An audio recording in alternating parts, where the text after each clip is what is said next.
Game is scoreless, 5:34 to go, first quarter on our Toyota's Friday Night Rivals. Toyota's national sales event is on. Make the most of summer with a new Toyota. We want the gray Tacoma. Gray Tacoma coming in hot. On it! Highlander Hybrid. Highlander Hybrid on the double hay. Here we go. That Red RAV4. Run a Red RAV4. Hit the deck. Now that's how you holler. Make some off-road memories in a legendary new 4Runner or the best-selling Tacoma, which you can get with 3.99 APR financing plus 2 years no-cost maintenance. Come in today. Toyota, let's go places. Scoreless football here at McCann Stadium at Westerville North High School as we bring you week number 1 of Friday Night Rivals, Toyota's Friday Night Rivals. I'm Marty Bannister. Great to be working with you again, my friend Jeff Logan. We've been doing this for a long time together, pal. Great to be back with you. Go all the way back to, my goodness, the late 80s, early 90s when we worked on the Ohio State Football Radio Network together. And when this opportunity became available, I made it very clear that if I could have a chance to work with Marty Bannister again, sign me up. You are the only one who has ever said that. Back to throw as Jackson steps up into the pocket and throws deep downfield. That's a lot of grabbing and tugging, and we're going to have a pass interference call. Andrew Creaky, the free safety, was stride for stride back there chasing down the receiver Will Solomon and had him by the shirt, and we'll get called for pass interference. That was one of the easiest calls these officials are ever going to have to make. Do you see that Will Solomon was trying to get separation there, and it was like somebody threw the anchor. Let's see if we get the mic turned on. Still working on it, but that's interference, and that will bring up a first down situation. Central got the ball at the beginning of the football game. Ball was kicked out of bounds. They are unable to get a first down, and North has turned this game around at this stage. Look at the contact. Again, you can do some hand fighting down the way, but the minute you grab that jersey, the minute you do that, that is an automatic flag, and the free safety, Andrew Creaky, is going to have to pay attention. And again, that flag on the play sponsored by the U.S. Army. Westerville North at the central 37-yard line.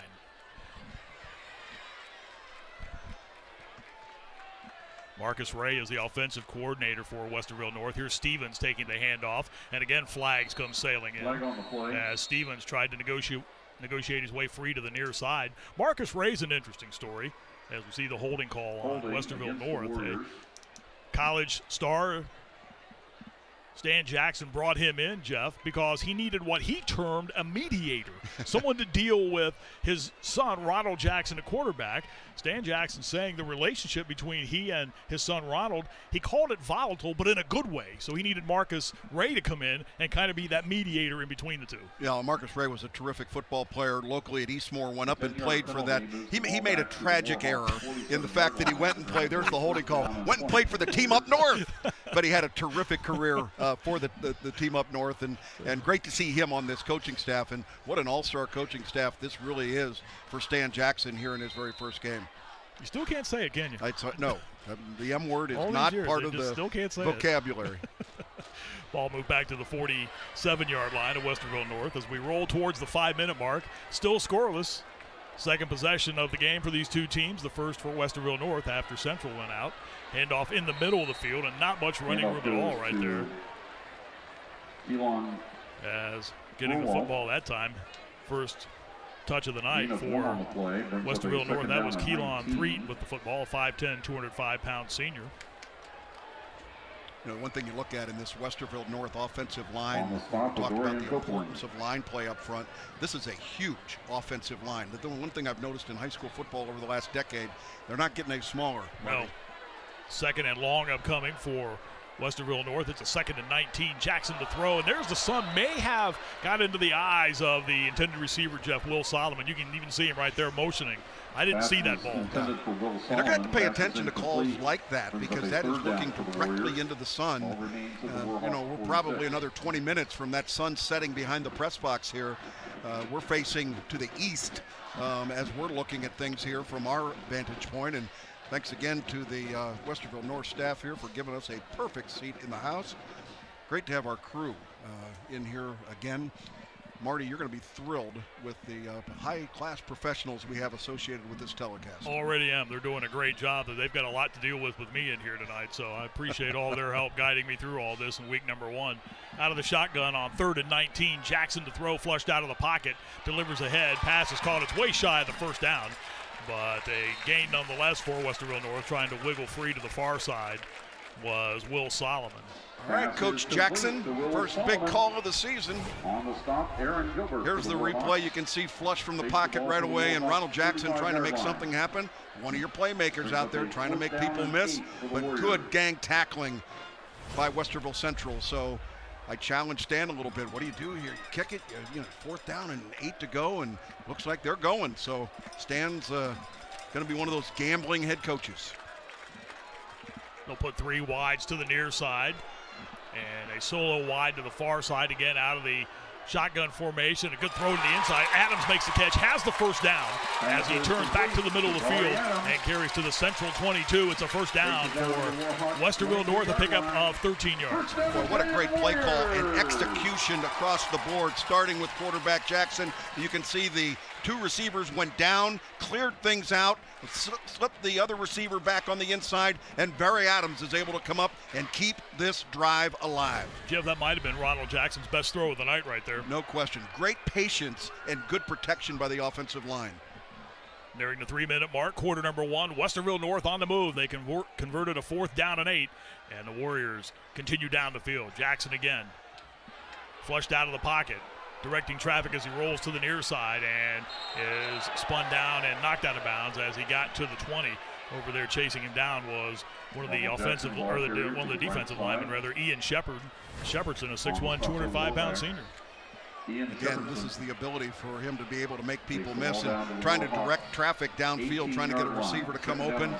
A little bit of a extracurricular hit on the sidelines. Officials right on top of it. Ian Shepardson, 6'1", 205, a senior, playing that defensive tackle position. He's a good one. Marlon Walker is the wideout, flanked far to the far side of the field for Westerville North. Also directed that way is Ty Gebler. Here's Jackson to throw, zips it towards the end zone, and Will Solomon unable to get a hand on that pass right under the goalpost in the back of the end zone. Jackson got his hat knocked off on that play. And he'll have to come out for a play, obviously, because if the helmet comes off, you've got to come off the field. Again, he stood in there, took the hit. That is a strong play by the quarterback and nearly good enough to be able to get it to his receiver, Will Solomon. So QB2 will need to come into the football game at least for one play.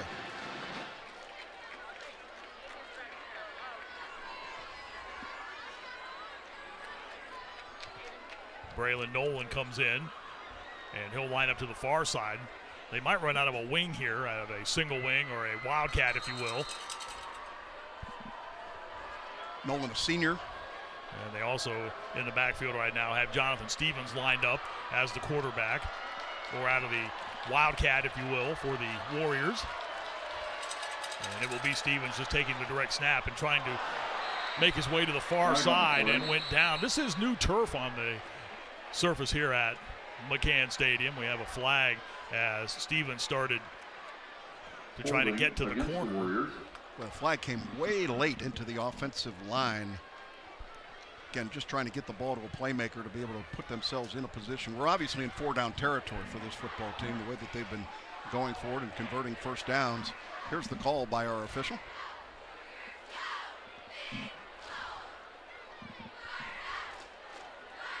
With the holding penalty, it takes the ball back to the Warhawks' 28-yard line. The ball back to the 28 of Westerville Central, so another 4th and long coming up here for the, I'm sorry, 3rd down upcoming for the Westerville North offense.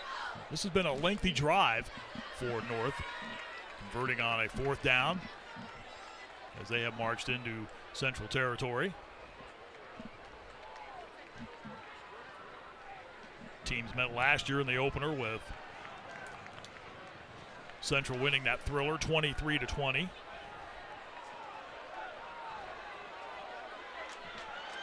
More often than not, these games have not been close though of late. Here's Jackson flushed out of the pocket, fires across the middle of the field. The pass is intercepted. A flag is down. Starting to move back upfield is Mario Williams with the interception for Westerville Central, and he is spun down shy of the 20. But again, there are flags down, and a couple of more come in after the play was completed. Have to see how this all shakes out. An ill-fated throw into coverage that time. The ball was late coming over the middle. Looked like they may have an interference call downfield. Here's the conversation going on. There was again a flag behind the play as well, too.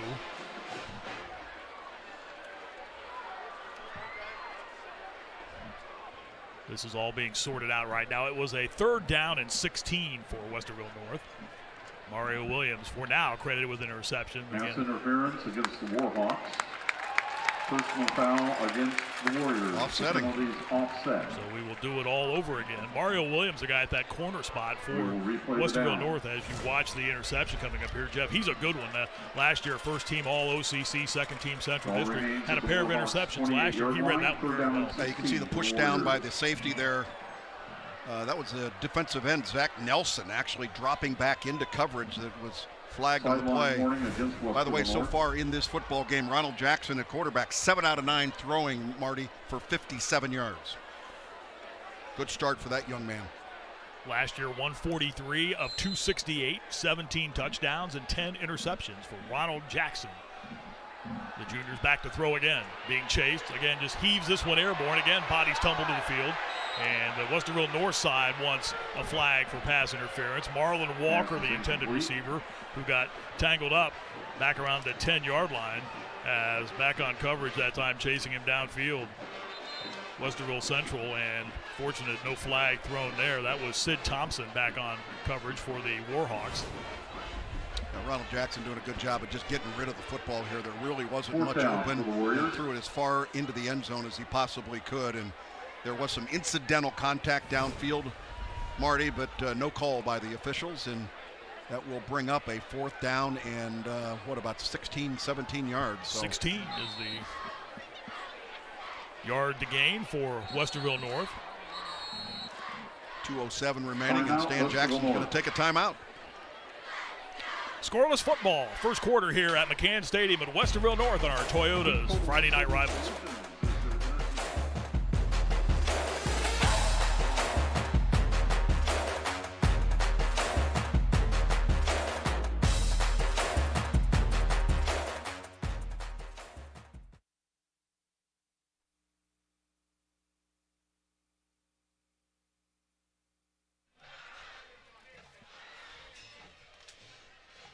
Two timeouts for North, 1 timeout for Central.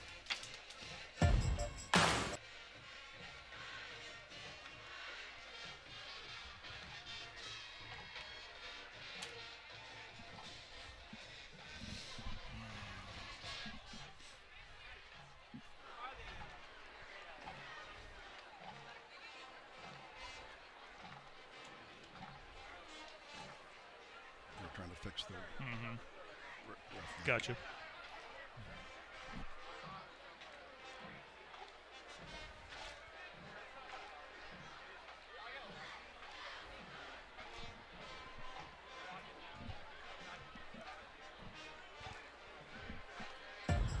We would like to thank Kroger Great Lakes Distribution Center. Tonight's game being streamed live on ABC6 YouTube's channel, the ABC6 News app, and on the CWColumbus.com.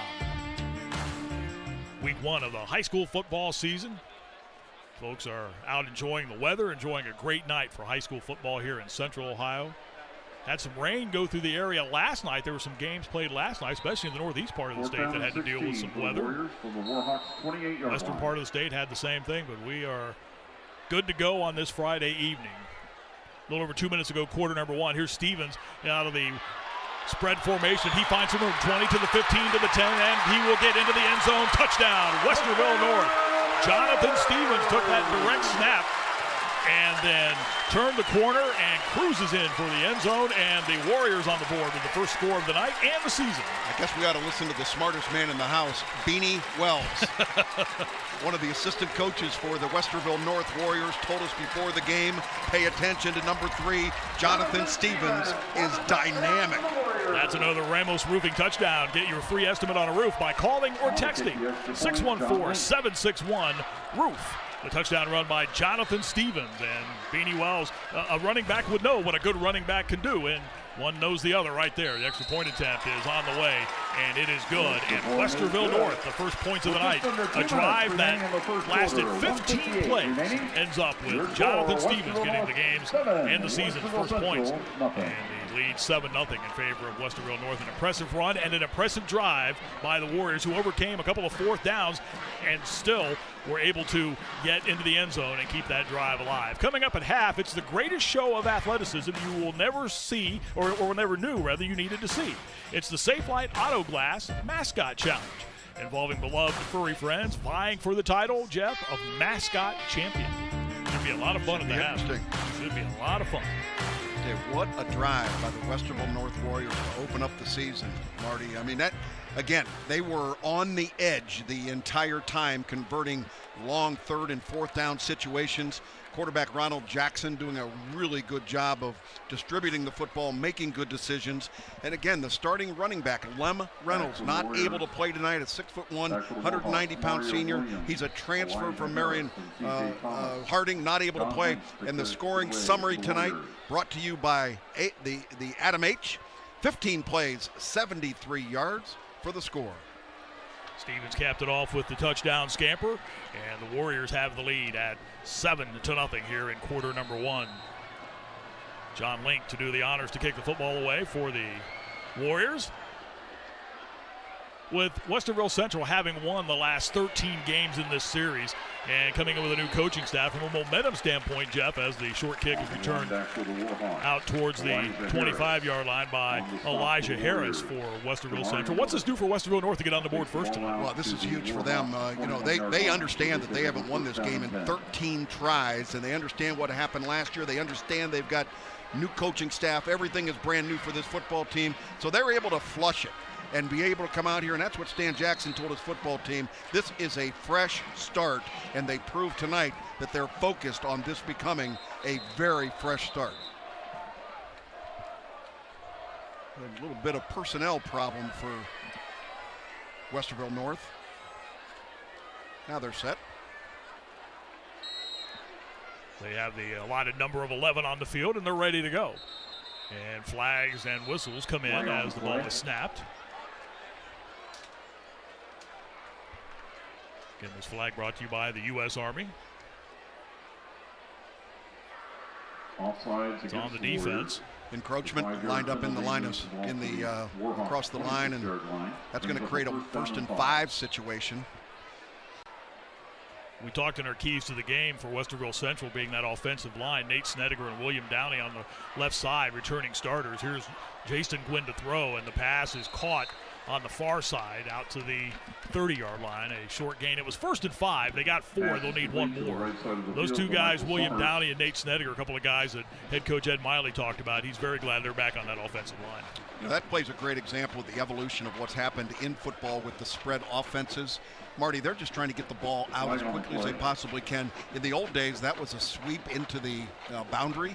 Now all they try and do is get that receiver that if that defensive back backs up just a little bit, he'll stop, get that ball out to him quickly. You do the same thing as a running play, but they're throwing the football. That play will come back, though. Penalty against Westerville Central. So it now becomes a 1st down and 10. Jason Gwynn keeps the football, comes to the near side to the 25, and is brought down as he dove out towards the 20. Trey McDonald, a 5'9", 163-pound junior, was in on the stop for Westerville North. Jason Gwynn, head coach Ed Miley said earlier in the week, he's a guy who thinks every time he has the football, he's going to score a touchdown. Yeah, that's a great attitude to have as your starting quarterback. You mentioned his numbers a year ago, 13 touchdowns throwing the football.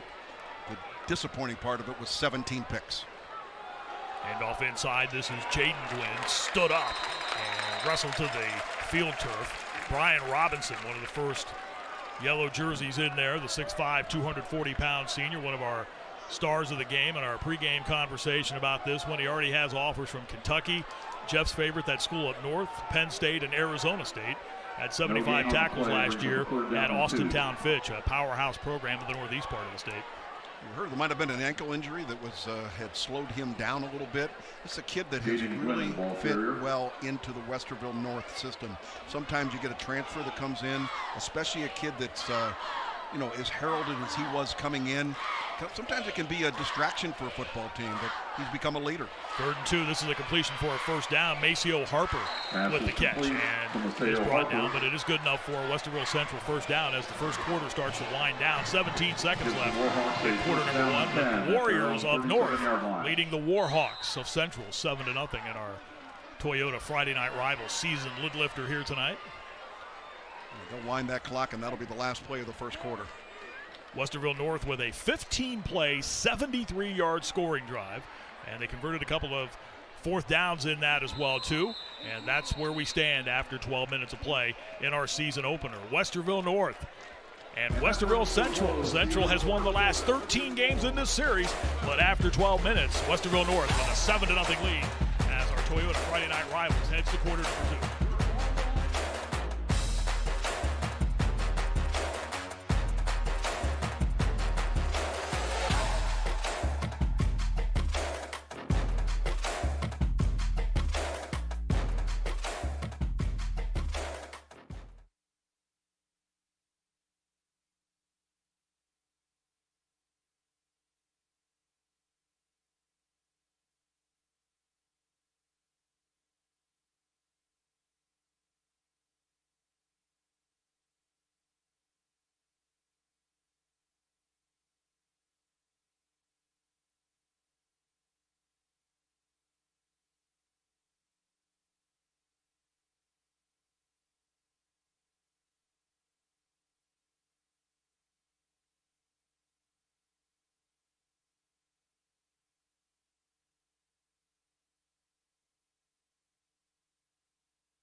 Okay, I got you.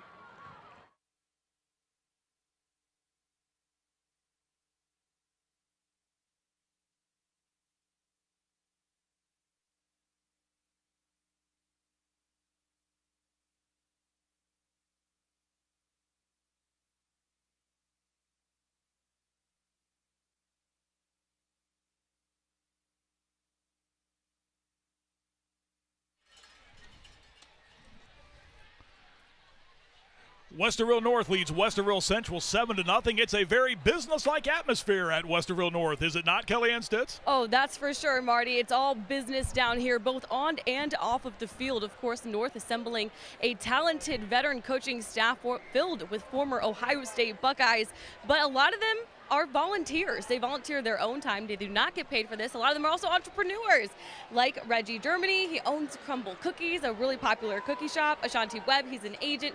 Winfield Garnett, he owns a technology development company, but they volunteer their time to coach these kids and help develop them on the field, but also teach them life skills, guys.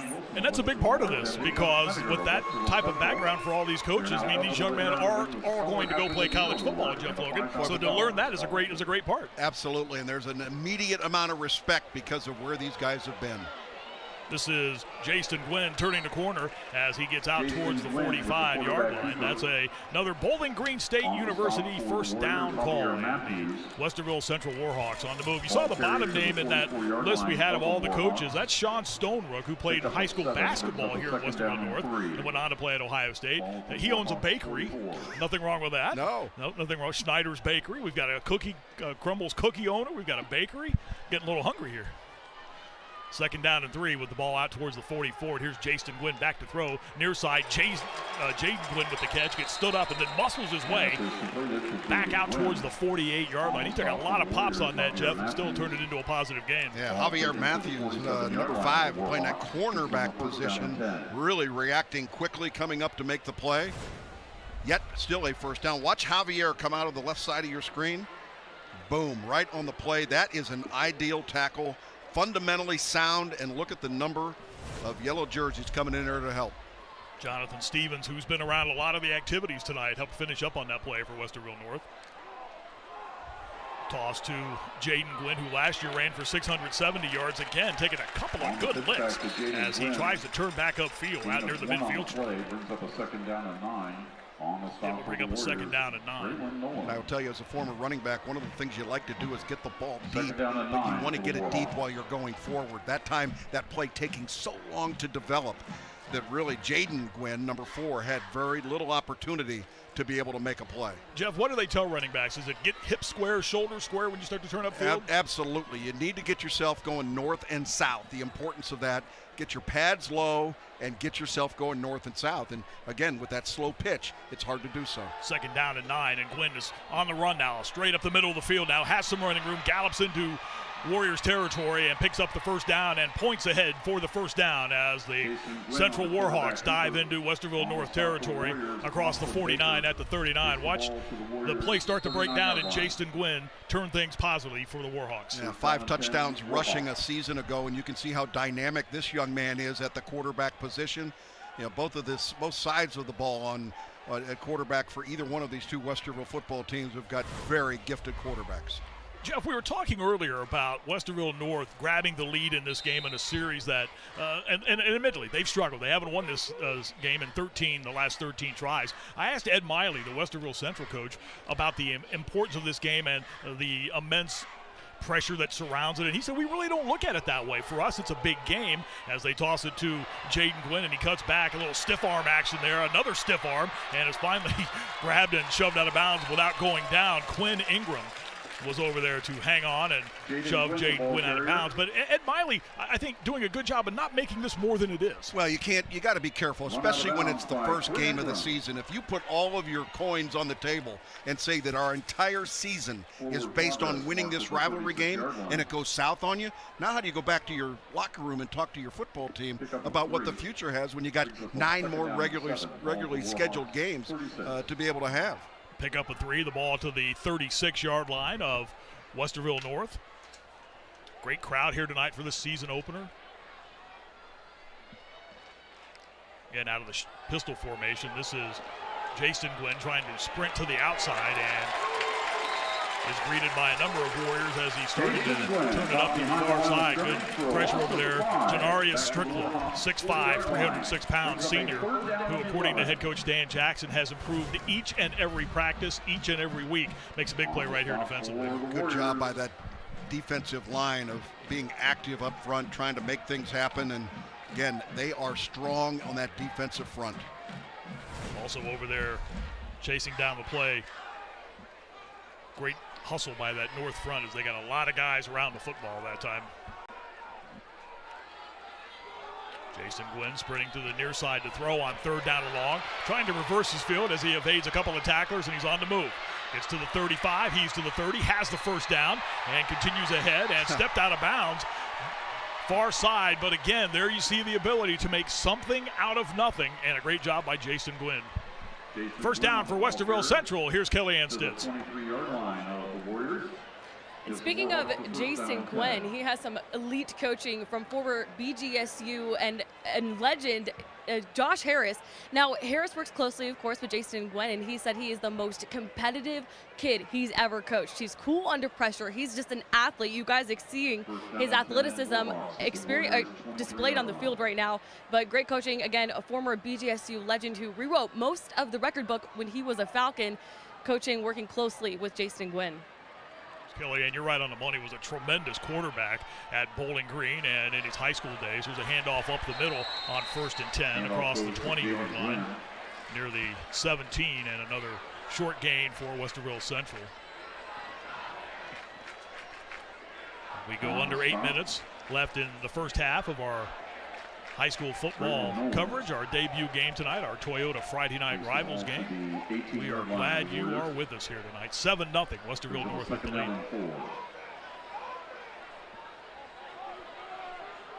Good look at Ed Miley right there, his second year. Got to be a little bit more pleased with this drive here that started in the second quarter than what he saw in the first quarter of the game. Handoff goes to Jaden Gwynn, trying to get to the corner far side. And again, pursuit runs him out of bounds as he tried to turn the corner. Braylon Nolan was over there for Westerville North. Notice on that play, Marty, instead of getting the ball deep in the backfield, running sideline to sideline, he got himself going forward, able to make the turn, make the corner out there. And there's Stan Jackson. more on the offensive side of the ball than defense, but you can see that he's communicating with his coaches. Ashante Webb is the defensive coordinator for this Westerville North defense. Gwynn to throw to the near side. Jump ball in the end zone. Tipped around and almost caught for a score, but out of bounds. Almost hauled in by Michael Summers. It was a jump ball near the back line of the end zone, and Summers was just unable to come down with it in bounds. That would have been one heck of a catch. Well, it was a heck of a catch. He was just out of bounds. Good effort that time. And again, Michael Summers, a kid that's got some ups, and you can see the quarterback, Jason Gwynn, put it up for grabs. And look at the concentration on the football. Unfortunately, ran out of space, but that's one you can remember. Good defensive play, too, as well. Jeff, you weren't joking when you were talking about our crew. That's great camera work right there. They were all over that. Good work, everybody, on that. That was well done. Here's Glenn rolling to throw now. Looks towards the end zone. Again, fires towards the backside of the end zone. This ball is tipped and out of bounds. Jonathan Stevens, again, who has been around the football a lot, has the game's only points tonight. Doing a great job at that defensive back position and tipping that ball away. Yeah, sorry, we're not able to get you that one live, but here's a great shot here. Looking right into the eyes of the quarterback, and watch the defender come up and swat the ball away right at the last minute. And it looked like Elijah Harris, the wide receiver out there, was going to have a touchdown. And then out of nowhere comes Jonathan Stevens. Oh, yeah, by the way, the same Jonathan Stevens that scored the touchdown early in this football game. 3rd down and 10 upcoming for Westerville Central as they scrimmage at the north 11-yard line. Jaden Gwynn off the right hip of the quarterback. Zips it towards the end zone and just led his receiver too much. Maceo Harper was open, but that ball just led him a little too much. The incompletion brings up 4th down. That's one of those throws that Patrick Mahomes likes to make, where you just kind of sidearm it in there, try and fit it into a slot. Watch again how Jason Gwynn throws that ball sidearm and just went away from him like a slider. That ball went across the plate, and that would go as a ball instead of a strike, and we're going to have a field goal try. Zachary Nelson on to try the field goal, but prior to that, we have a timeout called by Westerville North with 7:04 to go here in quarter number 1. And the score is 7-0 in favor of Westerville North. No need to wait to get the score of your favorite high school team. First Scores on Fox 28 is sponsored by Columbus Day Community College. They have you completely covered tonight starting at 10 p.m. First Scores on Fox 28, the place to go to find out what's happened in high school football all across Central Ohio. Thinking that was a Westerville North timeout, which would have been their final. 3 timeouts, is that correct? That is absolutely correct, sir. All right. Now you go. Now this is what it's all about. the get up is good. I want to see you in a pair of those overalls. The beard, that would be. The beard is not part of the costume. Oh, okay. That is real deal right down there. Here's Nelson on to try the field goal at the 19, a 29-yard attempt from the far side hash. Snap a bit low, the hold down, the kick is up, and it sidewinds its way through. That didn't get over the crossbar by much, but it got over just enough. And Westerville Central on the board at the 7:01 mark with their first points of the night with the 29-yard field goal by Zachary Nelson. 7-3, Westerville North leads Westerville Central, our Toyota Friday Night Rivals game. Toyota's national sales event is on. Make the most of summer with a new Toyota. We want the gray Tacoma. Gray Tacoma coming in hot. On it! Highlander Hybrid. Highlander Hybrid on the double hang. Here we go. That Red RAV4. Run a red RAV4. Hit the deck. Now that's how you holler. Make some legendary memories in the powerful and efficient new Sequoia, or the biggest, most capable Tundra ever, with the best resale value, plus 2 years no-cost maintenance. Come in today. Toyota, let's go places. McCann Stadium, Westerville North High School, 7-3, North leads as Ed Miley's Warhawks get on the board for the first time tonight. In his second year as head coach, they were 5-7 last year. The Adam H. scoring summary, 15 plays, 60 yards, took almost 7 minutes. Each team has had lengthy scoring drives in this game. And 7-3 is the North lead as this kick goes into and will wobble out of the end zone. And the Warriors will get the football here. Coming up in a few minutes, we will head back down to Kellyanne Stitz for one of Jeff's favorites, the Music Go Round Coach's Corner, as we will hear from the head coach for his thoughts on the first half of tonight's game. It's always great to hear those coaches' thoughts when they head to the locker room, knowing from someone who has done that for many, many years on a sideline. Great to get a chance to talk to a head coach and get their thoughts. as they head towards the locker room, and Kellyanne will have that for you as part of our Music Go Around Coaches Corner. Let's see if Westerville North, under the direction of junior quarterback Ronald Jackson, number 1, can keep the momentum going. This is a program that has been desperate for success here at Westerville North. They have been in a long, long dry spell. Brian Johnson was the head coach for 5 years prior to Stan Jackson taking the job, as the first play from scrimmage comes to the near side. Johnson was 16-36 in his 5 years, and that may not sound like much, but when you look back to the 12 years prior to his arrival, Jeff, this program went 16-104 and had a 45-game losing streak. Hard to believe. And before that time, this was a very proud program. Oh, yeah. I mean, you talk about the Josh Harris years and that sort of thing, where, you know, this was a program that had a lot of pride, and hopefully Stan Jackson is that guy that can bring it back.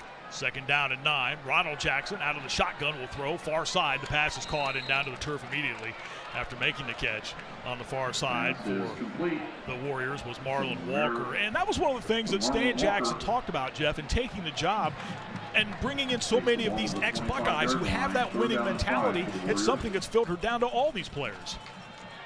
They can't question the authority of this coaching staff and where they've been at the college level, the professional level. Great opportunity, and see a little bit of confusion getting the play into quarterback Ronald Jackson, but looks like they're ready to go and they should have enough time. Facing a 3rd down and 5.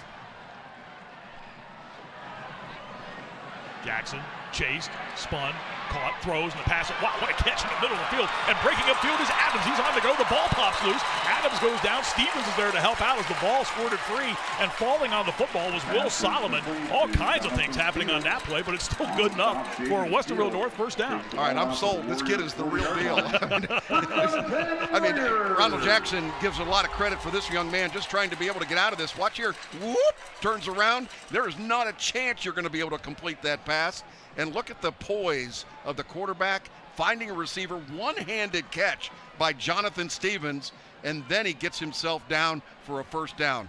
They don't make those things up, Marty. Well, they sure don't. That was a heck of a job there by Stevens and by Jackson. And speaking of Stevens, here he is again, getting some help. Jackson leads the way with a great block. Stevens turns the corner. 1st down and more down the sideline, and he's run out of bounds. How about the quarterback, Ronald Jackson, coming up with a big stick right there and a nice block to spring his running back for a 1st down gain. Well, that gives you some idea of the unselfishness of that young man at quarterback, Ronald Jackson. You can see, again, broken play. Let's go, number 1. Get out there and make something happen. Gets a good block and creates another 10 yards for them to be able to pick up the 1st down. And Westerville North is on the roll.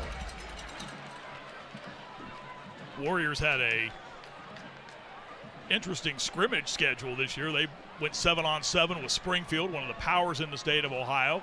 Played Gahanna as well, too, in a scrimmage last week. There's a carry out towards the 41-yard line where the play comes to a halt. But Stan Jackson said that he wanted that. They knew going into this season what they were going to face, not only in the OCC, but in their non-league schedule as well, too. And, Jeff, you know this. You only get better by playing the best. Exactly, and that's exactly what they were trying to do, is get out there and have that great competition, measure themselves against the best in the state. Flag down on this play.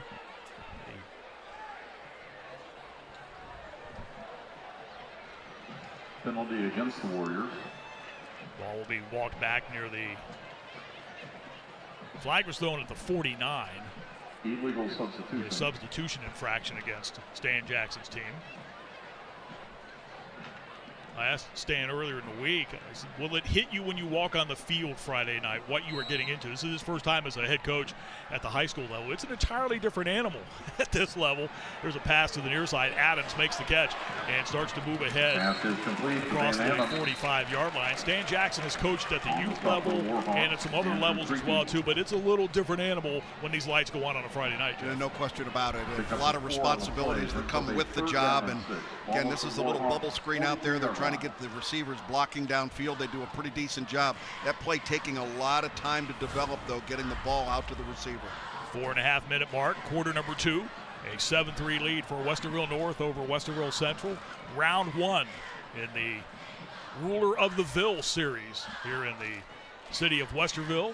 Westerville North, Westerville Central, and Westerville South. Pass is caught by Solomon, And again, a lot of guys wearing white shirts, gang tackling him. It was good enough for a first down. He needed to get to the 36-yard line and got to the 34 of the Warhawks, and that's a first down for Westerville North. Will Solomon got up a little gingerly there, but look how soft the coverage is out in the flat. Look at the receivers that were wide open there. Again, they're going to keep running that play until they get those receivers to come up. And then, Marty, you know what happens. You fake it, and you throw that ball deep. Don't be surprised if Ronald Jackson doesn't try and hit the home run here in next play or two. Another Bowling Green first down, Bowling Green State University first down for the offense of Westerville North. 1st and 10 at the 34. Jackson takes the high snap and hands it off inside to Stevens. And he motors his way ahead for a short gain out towards the 31. Pick up a 4. The Warhawks 30-yard line. On the stop for the Warhawks. Last year's game between these two was an absolute thriller. That memorable hook and lateral play that won it for Westerville Central on the game's final play. And it is hook and lateral. It's not hook and ladder. I hear that used so much. No kidding. There's no ladder on the field anywhere. 2nd down and 7. Ball at the 31. A little confusion on the offensive side as now everyone's set. Jackson will hand it off here. Stevens starting to the outside, cutting back to the middle. A pair of flags come in behind the play.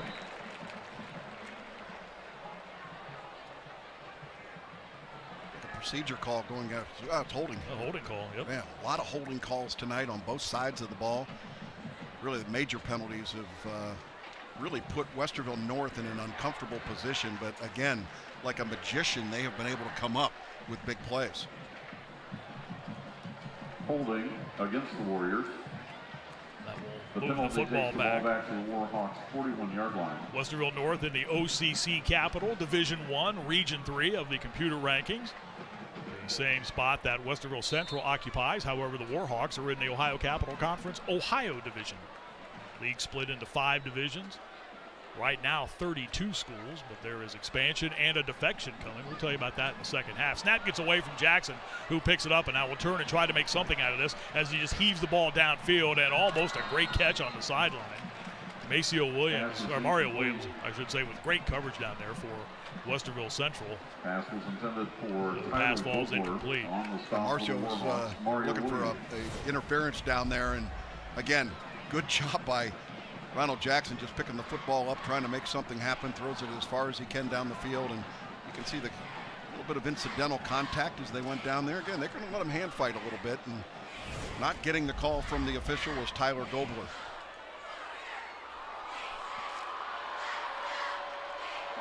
Okay, you got enough magic in that hat? See what happens 3rd and forever. 3 wides to the near side of the field. Good look at the Westerville Central student section. There's a delay of game. You could almost see that coming. There was a lot of confusion on the north side trying to get the play in and get everybody where they needed to be. And Stan Jackson telling his football team to stay on the field. They don't have any timeouts left or anything else. It'd just be the penalty. And the one thing that the quarterback has the advantage of, there you see the delay of game, is that the back judge, who's all the way behind the secondary, will raise his arm up in the air when there are 5 seconds left on the clock, because in looking around, there is a game clock here that shows when they have to go. But again, if the quarterback has any difficulty locating that clock, all he's got to do is locate that official. When that hand goes up, he's got 5 seconds. And now, again, whistles before the ball is snapped. This may be a clock issue.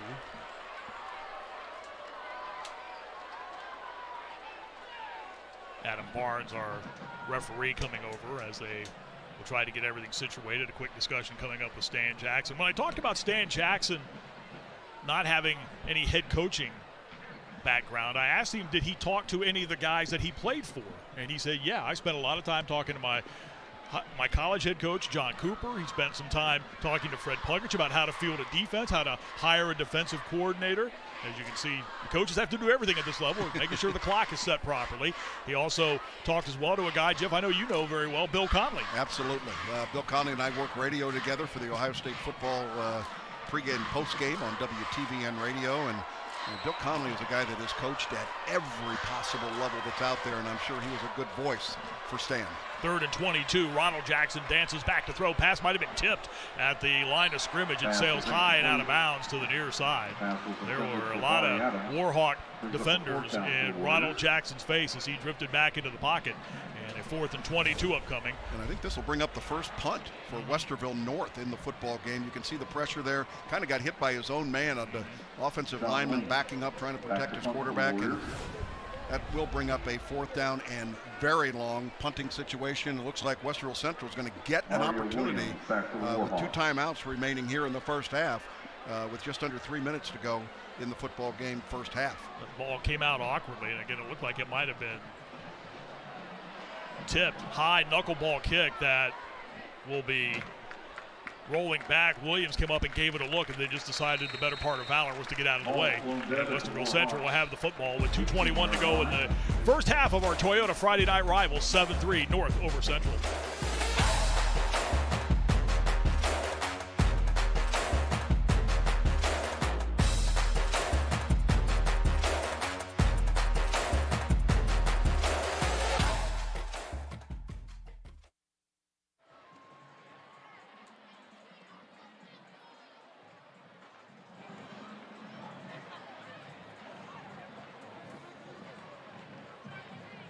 Coming up at halftime, we have a very special treat for you as both the Westerville Central and Westerville North bands will be performing at halftime. We also have a very special guest to introduce you to tonight at the beginning of our halftime period.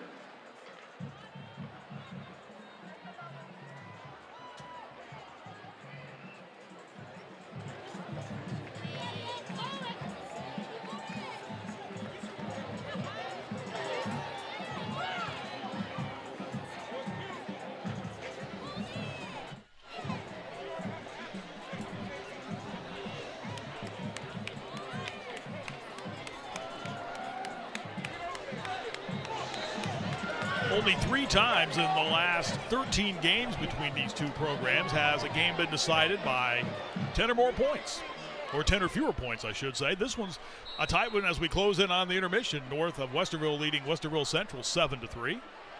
Last year's game was 23-20 with Central winning it. In 2008, it was 21-17 Central. In 2015, another game that was close. Here's a loss as Westerville North's defense again finds its way into the backfield for a tackle of the quarterback, Jason Gwynn. Brings up a 2nd down and 17. We talked about that offensive line being such a big part of this Central game plan tonight, Jeff, but I think for the most part the North defensive line has done a pretty good job in this game. They've been an equalizer. There's no question about it. You look at that big offensive line. The right guard, Nate Snediger, probably their best of those guys that line up front, and new starting center tonight than what they had been used to in the preseason. But you've got to protect your quarterback. Patrick Cusick getting the start at center tonight. Flushed out of the pocket is Gwynn, almost brought down in the end zone, evades a tackle, and he's on to go. Nice little cut move out the 18-yard line, has the corner far side 20, out to the 30, 35, and wow, what an effort there by the 6'1", 180-pound junior, Jason Gwynn. Almost brought down for a safety, spins out of that, and watch all this running around back here. Don't give up. I mean, you got to gang tackle this guy. It looks like they're going to get 2 points for a safety, and then all of a sudden, Jason Gwynn comes out and makes something out of nothing. The guy that doesn't quit, though, again, is number 3, Jonathan Stevens. He is a Superman on both sides of the ball. And there was a penalty after the play. Ball was moved ahead out to the 40-yard line. If there was a flag, I did not see it. But the ball moved out to the 40. I did not think Gwynn got that far. But nonetheless, it is a first down for Westerville Central with 1:20 to go in the half. And short running room in the middle of the field that time, as with the football was Jaden Gwynn. Coach Miley being a little bit conservative here. Obviously, he's got 2 timeouts left. He got a minute to go here in the second quarter. And as a reminder, at the snap at the beginning of the football game was that Westerville North deferred, so they will get the ball back. So this is Westerville Central's opportunity to put points on the board. Jason Gwynn throws and a nice grab just into North territory as going airborne is Maceo Harper, the 6'2", 180-pound junior, a guy that head coach Ed Miley says is an impact guy on offense, and results in a first down for Westerville Central. Gets this ball out quickly. Again, soft coverage. They don't want to give up the big score. Clock will stop momentarily. Now we're running again in 37 seconds. Got to move quick here. Westerville North scored the game's first points on a lengthy touchdown drive. Central answered with a lengthy drive that resulted in a field goal, and the Warhawks trying to get points on the board before the end of the half, and Jason Gwynn is on to go again. He's into North territory and starts to head out of bounds, then turns back inside at the 35 and will be knocked down across the 35 at the 34. Central still has timeouts to use. Westerville North is out of timeouts, and Gwynn got to the Warriors' 34-yard line. Well, he hadn't done a big job throwing the football tonight, Marty, but boy, has he been able to make things happen when plays break down and running the football. We are 11 seconds away from halftime, and we invite you to stick around at the half for the Bathfitter Halftime Show. Discover the inspiring reason that teachers from Westerville Central and Westerville North are helping students as the school year begins. That's in the Ohio Education Association Educator Spotlight. Plus, we'll have scores for you from all around Central Ohio tonight. That's all coming up for you in the Bathfitter Halftime Show. Discover how Bathfitter can transform your bathroom in just one day. Call 614-392-8045. The Bathfitter Halftime Show coming up in moments tonight. 7-3 Westerville North with the lead. That's where Jeff and I are headed at the intermission. How about that? Down to get a little Kona ice. Well, I'll tell you what, we'll meet there. Kellyanne Stitz, we're going to have to require her to bring some of those crumble cookies, though. Because I guarantee you, she's cut a deal down there on the sidelines. I got you guys, absolutely. I'm going to get some for myself, and I'll bring it up to you guys, too. That a girl, right, thank you. Team player. I'm a team player. Great to have Kellyanne with us here on our broadcast coverage. Yeah, Kelly's new to the Columbus area about a year ago. I met her when Clay Hall introduced me to her up in the press box at Ohio State, and welcome to Central Ohio, young lady. 13 seconds left in the half. Westerville Central with the football at the North 34. Back to throw from the near side hash as Jason Gwynn zips it over the middle. The pass is knocked down as he was looking over the middle at about the 15-yard line. Good coverage that time. There's that Jonathan Stevens, number 3 again. Elijah Harris was the intended receiver. Really good coverage down there. You know, Marty, that could have been, a play for interference. You got to make sure you keep that play in front of you, and that's exactly what happened. Look, that is just perfect. He was trying to get to the ball. Really good defensive play by Jonathan Stevens. 7 seconds left in the half. Again, Central has a timeout to use. And they'll go out of the shotgun formation. Jaden Gwynn off the left of the quarterback. One hand clap, and back to throw is Jason Gwynn. Near side pass is caught, and then immediately making a left turn after making the catch and stepping out of bounds was Maceo Harper. That stops the clock with 3 seconds left. And the football at the North 26-yard line. So we'll see what the mindset of Ed Miley is here. 26-yard line, 3rd down and 2. Good little pitch and catch here.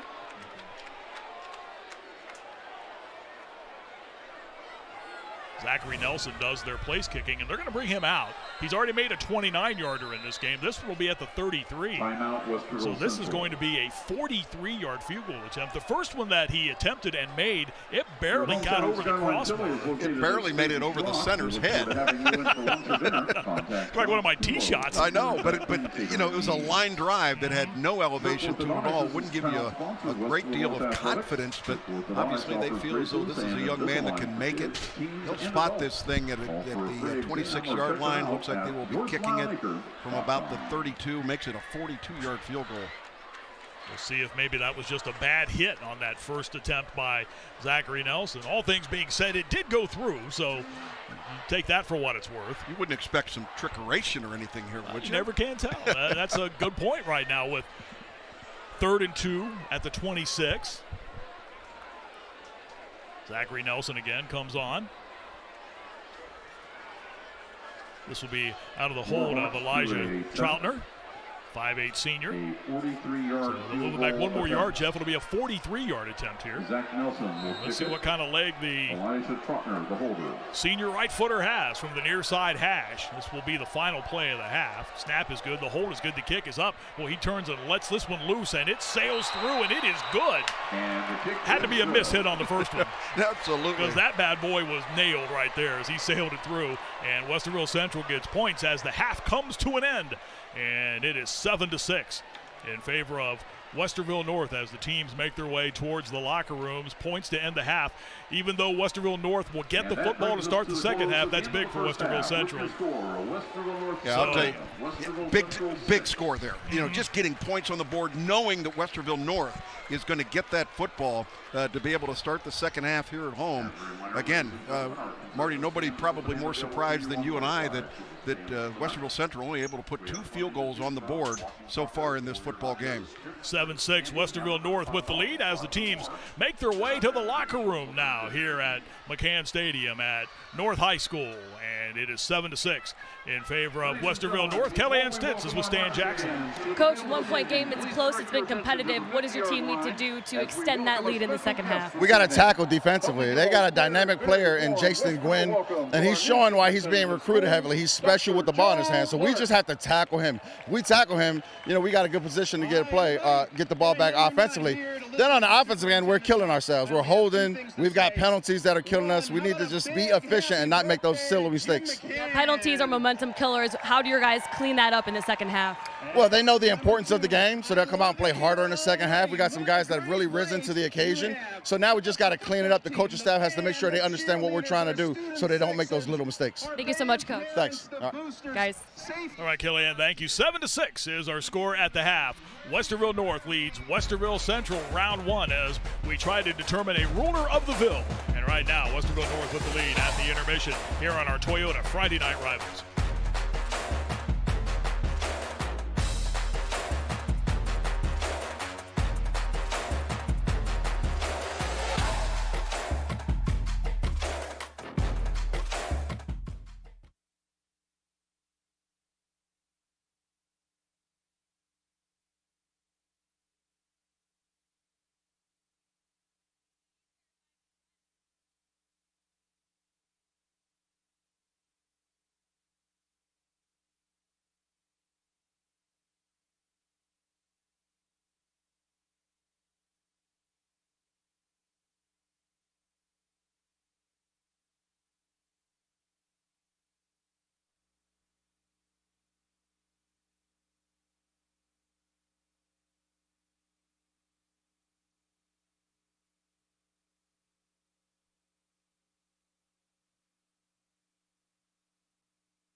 Top gun hit.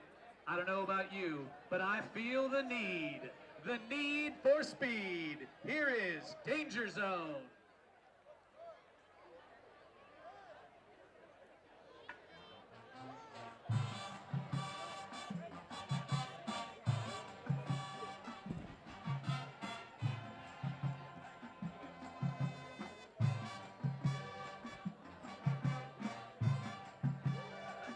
Okay.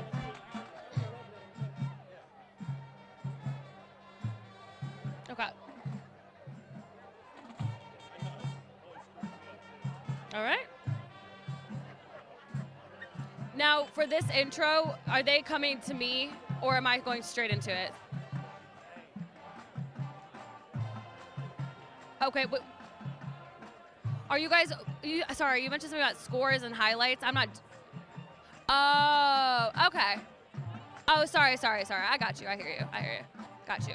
Self-contained little segment. All me, baby. All in.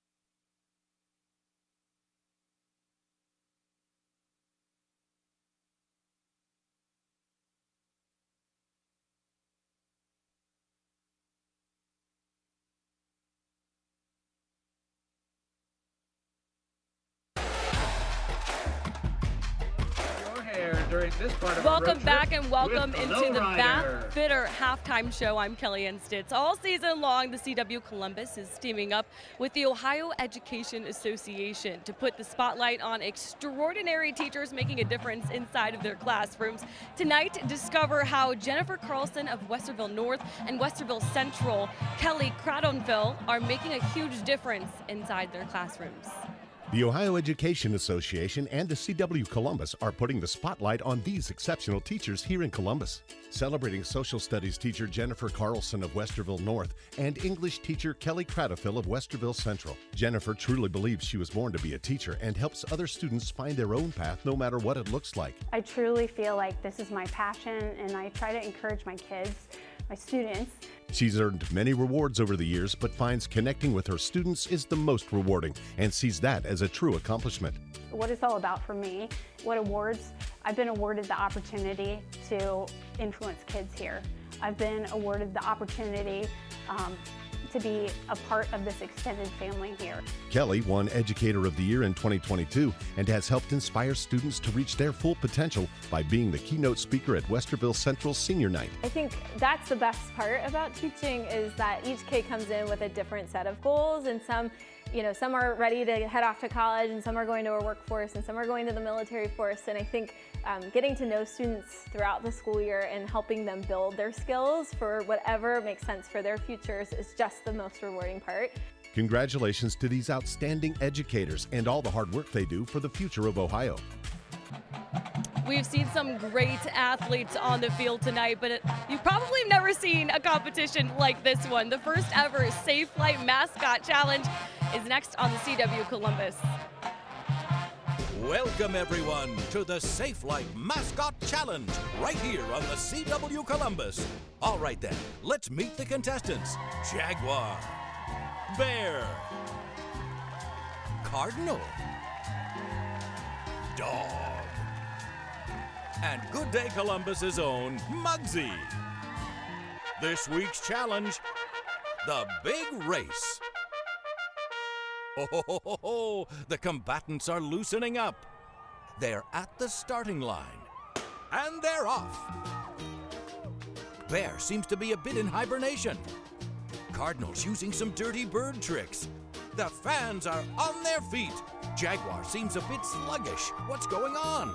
Oh boy, it's still anyone's race. Dog looking to make a late push, and you can never count out this feisty orange mug. It's going to be a photo finish. The fans are looking on in anticipation of a winner. It's Dog! It's Dog by a toenail! Congratulations, Dog, on winning the big race. Tune in next week for another exciting Safe Flight Mascot Challenge on the CW Columbus. No mascots were harmed in the making of this video.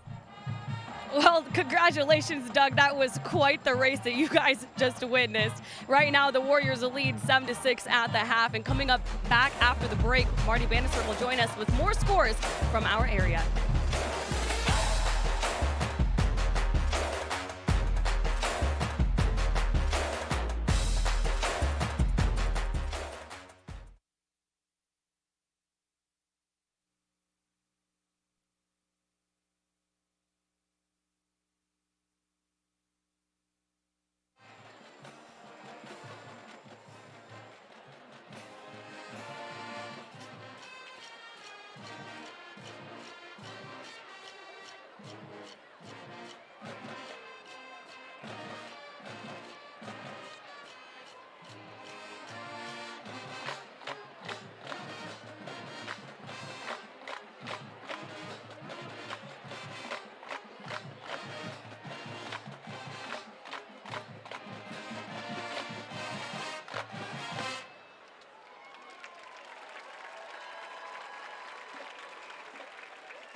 Let's give a final round of applause for our band and color guard staff. Director, Michael Peretta. Assistant Director, Jessica.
And we welcome you back to the Bath Fitter halftime show. We are at the intermission here at Westerville North with the Warriors leading Westerville Central by the score of 7-6. We check scores from around the area. Of course, a busy Friday night. Harvest Prep with a 14-3 lead over Bloom Carroll. Last year's state runners-up in Division III Bloom Carroll against an always powerful Harvest Prep team. That game's in the second quarter tonight. Other scores from around the area as we continue along. Grove City leads Dublin Scioto 28-7. Greyhounds coming off of a good season last year after a number of down years in Grove City football, though a nice bounce-back season last year. 28-7 lead at the half over the Irish of Dublin Scioto. Good matchup here between a couple of teams that year in and year out are battling for division and state playoffs.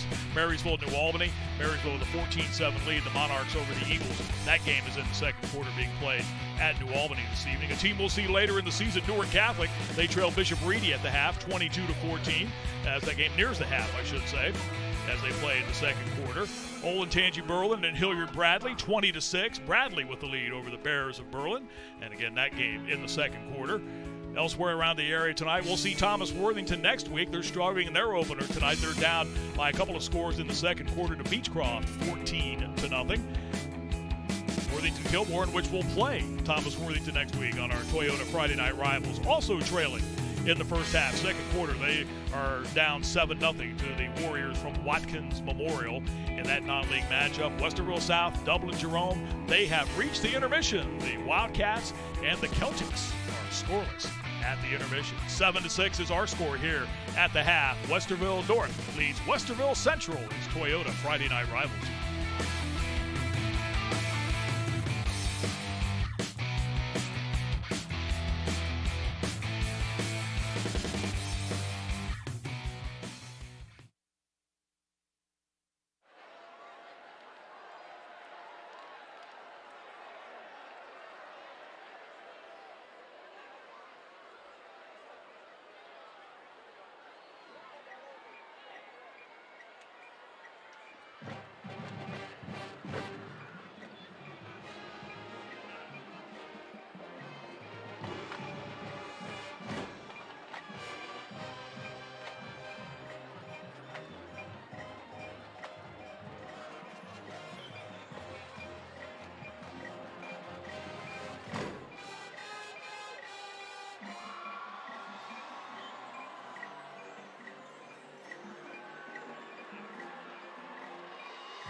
Ohio Education Association is proud to recognize Central Ohio's Scholar Athletes of the Week.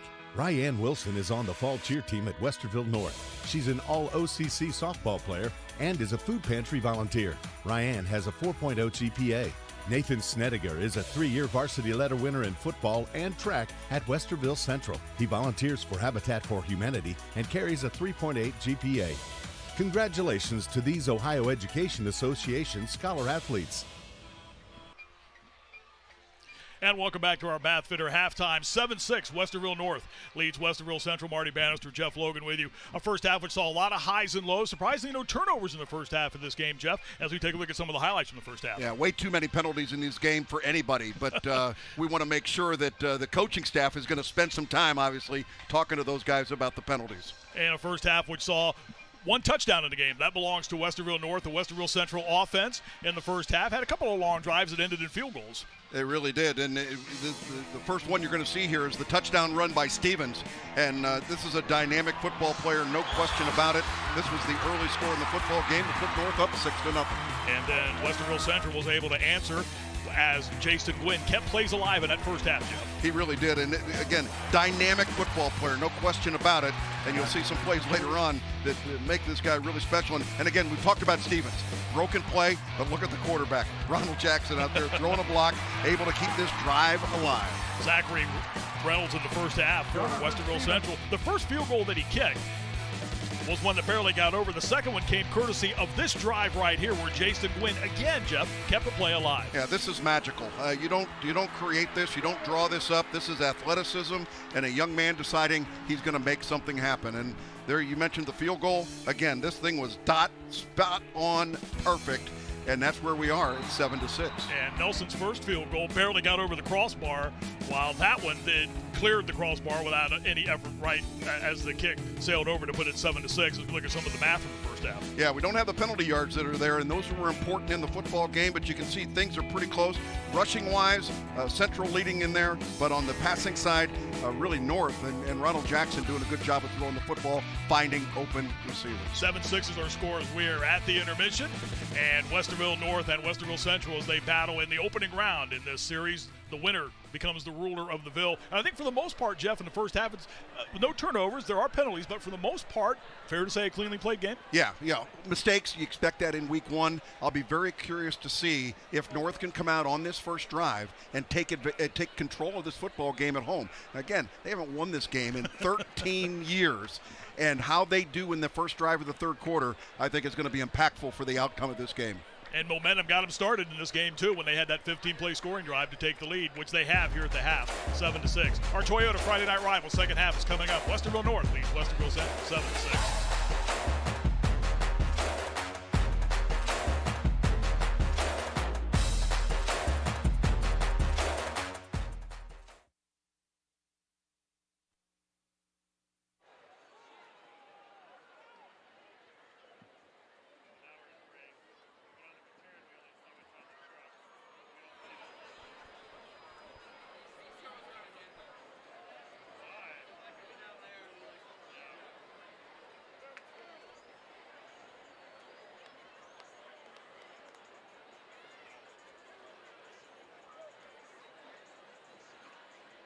He's like, whatever you need, we can do it live.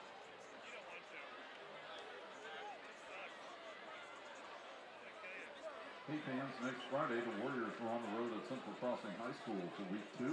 Be sure to join us back here on Friday, September 1st as the Warriors close non-league play as they host Chillicothe. We wish the best of luck to our JVA and varsity boys soccer teams tomorrow morning here at McCann Stadium against Worthington Christian. Junior varsity kicks off at 10, followed by varsity 11:45.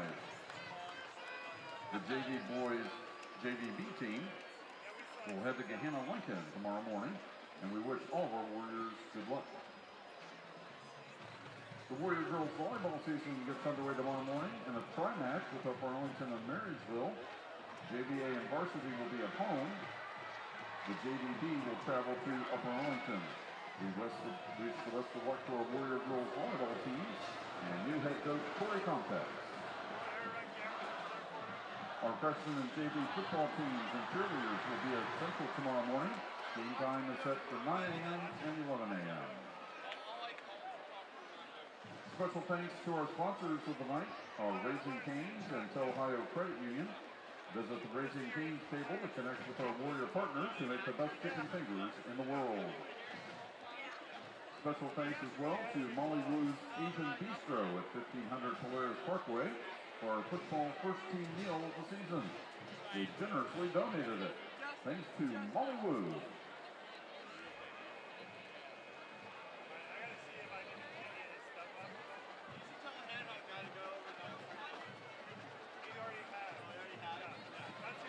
The Warriors will receive the second half kick and start the second half with possession.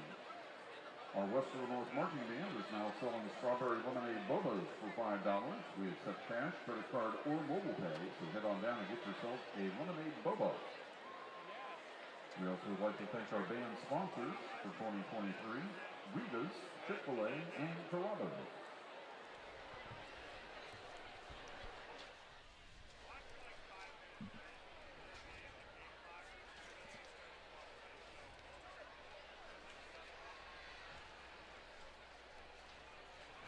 Kellyanne Stetson, our Music Go Around Coaches Corner with Central Coach Ed Miley.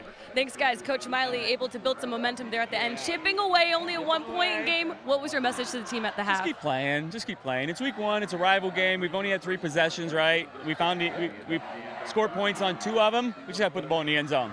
Jason Gwynn is dynamic with the ball in his hands. What do you guys need to do to finally find that end zone? Well, we got to get him settled down. He's getting through his reads a little fast, and his athletic ability's taking over. I got a lot of confidence in the young man. We'll be okay in the second half. Thank you so much, Coach. All right, thank you. Guys. All right, Kellyanne, thank you very much. As we come back here to the half, we wanted to give you a look at the Westerville Central Warhawk Marching Band. This sneak peek is sponsored by Music Go Round Marching Band Sound. Check out any of their locations at 2630 Bethel Road and in Gahanna inside the Stone Ridge Plaza. The Westerville Central High School Band.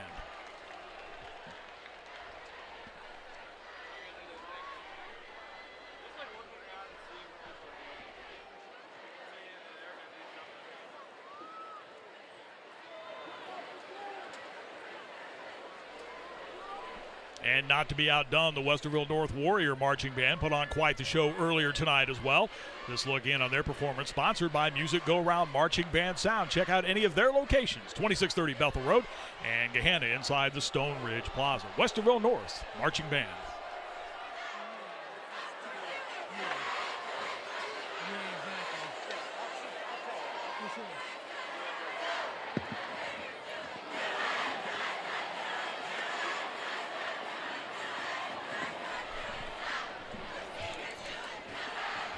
Great crowd here tonight at McCann Stadium here at Westerville North. See both sides. First the Westerville North student section, now or Central, now the Westerville North student section.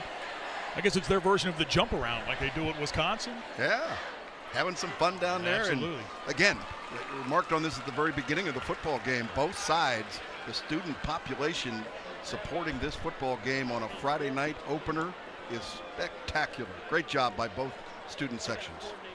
We were talking earlier about when we were going through some of the stats in the first half, and Jeff, I asked you if this has been a cleanly played game. But we're not ignoring the fact that there were almost a dozen penalties in the first half. Yeah, that's game one. I think anybody can look at that and go, well, at most game ones you're going to see that. But they weren't penalties that necessarily changed the flow of what either team was trying to do in that first half. Yeah, and a lot of them were not mental penalties like jumping off sides. We had an encroachment here or there, but most of them are aggressive penalties, holding, interference here. Again, that's part of the timing. That's part of what week one is all about.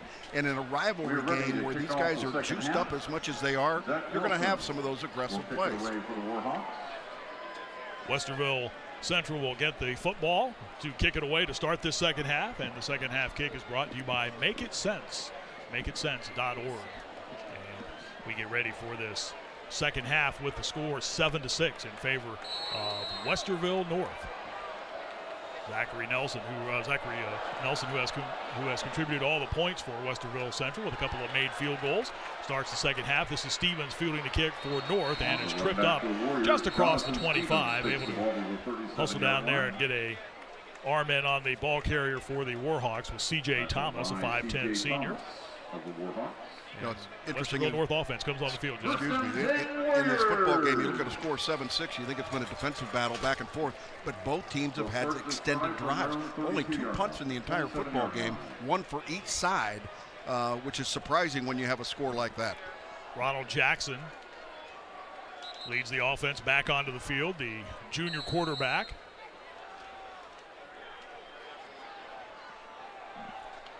Last season threw 17 touchdown passes, was picked off 10 times. And I know it's a lot like mentioning a no-hitter in a baseball game when we talk about no turnovers in a game so far. We'll probably have one here quick. Jackson turns and hands off. Here's Stevens stutter stepping and trying to cut back and finds some room as he accelerates to the outside. Now gets back inside across the 35-yard line, and that was all effort right there by Jonathan Stevens, who's been a big part of this game, but I got a feeling some of it's coming back. There's a flag right in the middle of the field.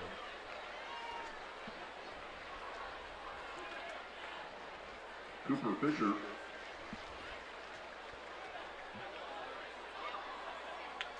This flag brought to you by the U.S. Army. Got holding. Offense number 68, 10 yards. Repeat first down. Center Jake Hirsch, guilty of the infraction, a 6'2", 307-pound sophomore. Cooper Fisher, a 6'1", 195-pound senior, led the way on the defensive side of things. Nice teamwork there. Yeah, it can happen a lot on broken plays like that, where you got defensive guys that are switching, moving their way, and that offensive lineman begins to lose his man and grabs hold of him, and that's where you're going to get those penalties, but not a auspicious first attempt for the Warriors. Jackson to throw far side on 1st and 19 from the 18, and out across the 25-yard line. Ball came loose. North calling it down. North will hang on to the football as Screen passes the pass to Marlon Walker to the 26-yard as they get line. across the 25 to the 26. Brings up a 2nd down and 11 for the Warriors. Going quick. Out of the pistol, this is Jackson. Tagged a couple of times as he got perhaps a yard. It was a hard-fought yard. The line of scrimmage was the 26. He might have got to the 27. It was a very well-earned yard on that play by Ronald Jackson. Last year, Westerville North was outscored 26-21 in games. A bit deceiving because you look at some of the numbers after they won 3 of their first 4 games. They really started to tumble last year. They gave up a boatload of points down the stretch. In back-to-back games to Delaware and Westerville South, they gave up 90 points in those 2 games. And in every game they played last year, save for their win over Central Crossing and their victory over Chillicothe, they allowed 23 or more points. So certainly a nice turnaround on the defensive side of things for Westerville North. Here's Jackson again, back to throw to the near side. That ball hung in the air and going low. Did he make the catch of that football? What a great job over there going low and hauling that pass in for Tyler Gobler, who had to go low and almost scoop that one in, but it is going to be shy of the first down. And not a pass that's going to be able to get you the first down, but a good completion here out in the flat will give them a little bit more room for kicking. Again, only the 2nd punt of the game for the Westerville North Warriors. Mario Williams stands back at his 35. Joined back there on the return. This will be a punt that will hit the turf, make an immediate left turn, and head out of bounds, and Westerville Central will get its first possession of the second half. When we return, 9:41 to go. Third quarter, still a 1-point North lead over Central on our Toyota Friday Night Rivals. Summer won't last forever, but during Toyota's national sales event, you can make memories that will. Come on. There you go.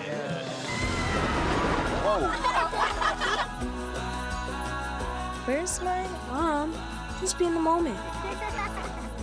Make some memories in a stylish new Corolla, versatile Corolla Cross or electrified Corolla Hybrid, and get APR financing as low as 3.99% plus 2 years no-cost maintenance. Toyota, let's go places.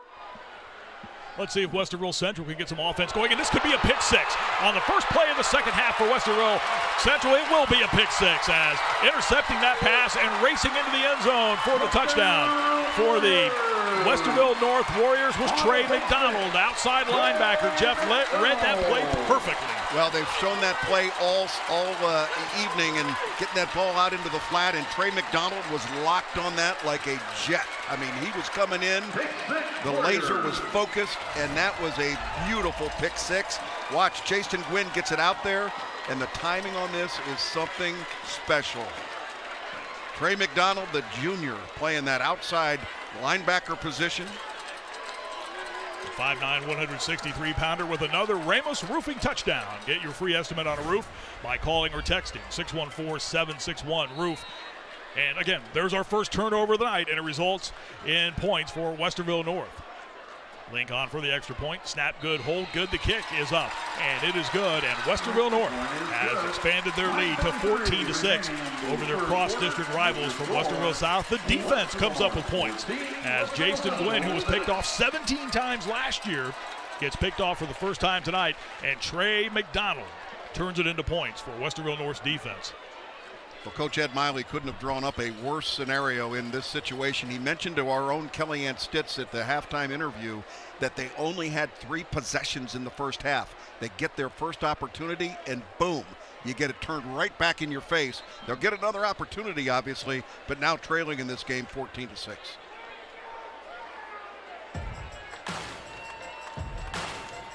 No need to wait to get the score on your favorite high school team. First Scores on Fox 28, sponsored by Columbus State Community College, has you covered after our coverage tonight, starting at 10 p.m. Again, First Scores by Columbus State Community College, your sponsor. They have you covered, and all the scores from all the games around the area coming your way tonight on Fox 28. Week number 1 of the high school football season. A score change here. Westerville North increases its lead to 14-6 on the pick 6 by Trey McDonald. Elijah Harris fields the kick for Westerville Central, trying to create a big play for the Warhawks, and is still on the go to the far side before he is finally brought down on the kick return. Good pursuit over there by this Westerville North return team. There is a flag down. Illegal block in the back on the return. And, you know, Marty, that's one of the things as a kick return specialist. You got to recognize if they kick it inside that hash mark over there, I don't care if they've called return to the left. You start left, but you got to come back right. Receiving team, 1st and 10. And again, this penalty brought to you by the United States Army. This flag by the United States Army. 14-6 the lead for Westerville North, and Westerville Central has had one play here in the second half, and it resulted in points for Westerville North. All right, they got to be a little shook over there if you're Westerville Central with that pick 6 play, and Jason Wynn is the guy that's got to get his football team back focused. You know, you're only a score and a 2-point conversion away from tying this thing up. The 6'1", 180-pound junior will turn and hand the football off to Jaden Gwynn. He tries to get free to the outside and does. 25, cuts back inside with a nice move, still spinning ahead across the 40-yard line, just refusing to go down. Jonathan Stevens had him for a moment, but Jaden Gwynn would have none of it and was able to wrestle his way free and continue up the far side for a Westerville Central first down. Yeah, Jason handing off to his cousin Jaden Gwynn, able to get the first down. Looks like a flag on the play, though. They're going to bring it back. Wow. Holy cow.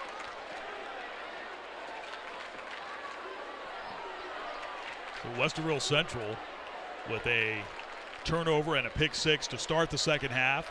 And then Jaden Gwynn with a big run there to pick up a first down, but it's coming back again. There was a holding call. We have a injured player on the field to the far side in front of the Westerville Central bench. Number 6, half the distance to the goal. Repeat first down.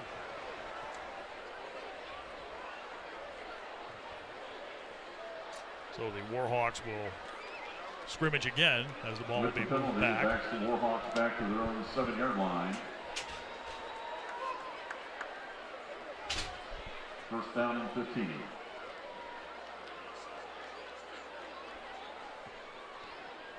Yeah, we were kind of hoping that with cooler temperatures tonight that this would not be the issue.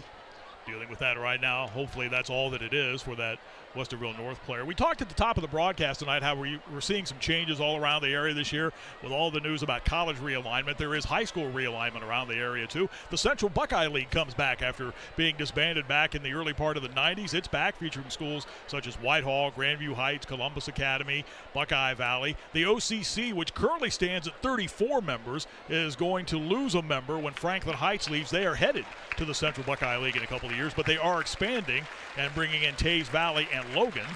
Mount Vernon just can't seem to get away from the OCC. They left the Ohio Capital Conference for the Ohio Cardinal Conference, and now they're leaving the Ohio Cardinal Conference, and despite the fact they're in Knox County, they're joining the Licking County League. There'll be a test afterwards. And Harvest Prep and Columbus Kip go independent this season. Harvest Prep has been in the Mid-State League for a number of years. Did you get all that? We thought the Big Ten was a mess. Holy cow. Again, that was just a cramping situation coming off the field. And, yeah, I mean, this realignment stuff that is going on in all of athletics. you know, it's a changing, dynamic situation, both at the high school and the collegiate level. And the OCC will realign once again. I think they realign about every 30 minutes. Snap goes over the shoulder of Jason Gwynn. He's able to haul it in and then start to motor back up the field to the far side where he's brought down. They were facing a third down call. That was almost another disastrous play for Central here in the second half.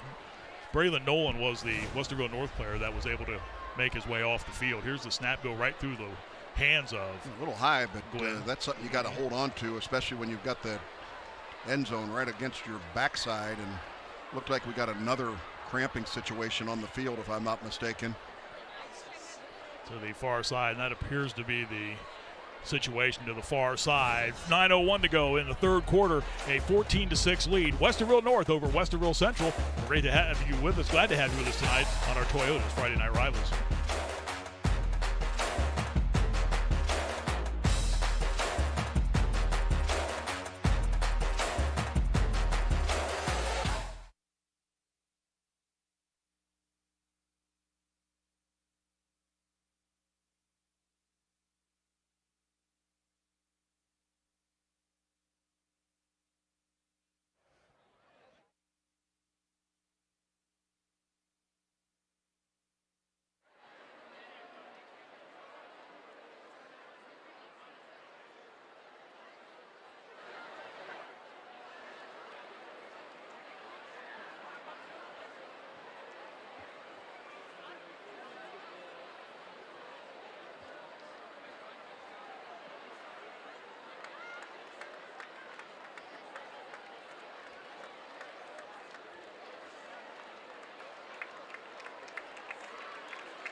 Next week's Toyota Friday Night Rivals matchup features a showdown in Worthington. Jeff and I will join you for one of the best local rivalries in our area when Worthington-Kilbourne takes on Thomas Worthington. We'll be with you at 7 o'clock next week on the CW Columbus. Always great when those two get together, separated by 270 on the north side of Columbus, and a great rivalry. How about that Thomas Worthington program getting turned around a little bit last year? Another one of those programs, Jeff, that had gone a while between successful seasons and able to bounce back and turn things around. It should be a good matchup next week. Absolutely. They really struggled for a long time, speaking of Thomas Worthington, but they are a competitive football team. And yes, again, that was a cramping situation. The minute we talked about turnovers and cramps, what do we get? Turnovers and cramps. Second down and 12, rather. The handoff goes inside, and this is Jaden Gwynn. And he has been the focus of this Westerville North defense most of the night. Anytime the ball goes into number 4's hands, he's usually got about 3 or 4 players around him. And down he goes after a short gain. Scott Valentine, number 73, who's a defensive lineman out there for North. His helmet popped off, and I've never seen a guy get his helmet back on as quickly as he did, and I don't think the officials caught it, because 73, I think, is staying in the ball game. So now there he is on the sideline. Yeah, they did catch somebody caught it. Yeah, somebody caught it. They got it. Third down and 10. He was trying to hide it. Gwynn is back to throw, comes over the middle, and this pass is just ahead of the intended receiver, who was open, coming across the middle of the field right there. Sid Thompson. C.J. Thomas was also in the vicinity of that pass as well, too. And it falls incomplete. Now to bring up a fourth down, and Westerville Central will have to kick the football away. Gwynn had time that. Yeah, he had an open receiver and just missed him a little bit. Those are the plays that they were able to connect on in the first half to be able to keep drives alive. Now, let's see if Westerville North decides to go after the punter here. 8.5 to go, third quarter. Snap, wafts back to Zach Nelson, a very high kick. A fair catch is signaled for. Back near the midfield stripe, and that's where the Westerville North offense will come onto the field in plus territory. They'll have the ball on the central side of the midfield stripe. With this game in the third quarter, 8:26 to go, 14-6 is the lead for Westerville North. Kellyanne Stitz did a great job in the open of talking about the Maxtown Trophy and what it means to these programs to win this. Westerville Central has ruled the Ville. That means they beat both North and Central. They've done it 6 times. The last time was 2018. That Westerville South program has really become the dominant one in this community. Matthew Chris has done a great job of that program, and they are year in and year out a playoff contender and making deep runs in the postseason. So they've kind of been the trendsetter in the battle for the Ville. Well, and you start to see some of the players that are coming out of these programs that are playing Division I football at a very high level, some of the Power 5 conferences, and you get some idea of the impact of these teams. And then a Gahanna team from last year goes all the way to the state semifinals. When's the last time we've had a Central Ohio team not named Pickering go to the state semifinals like that?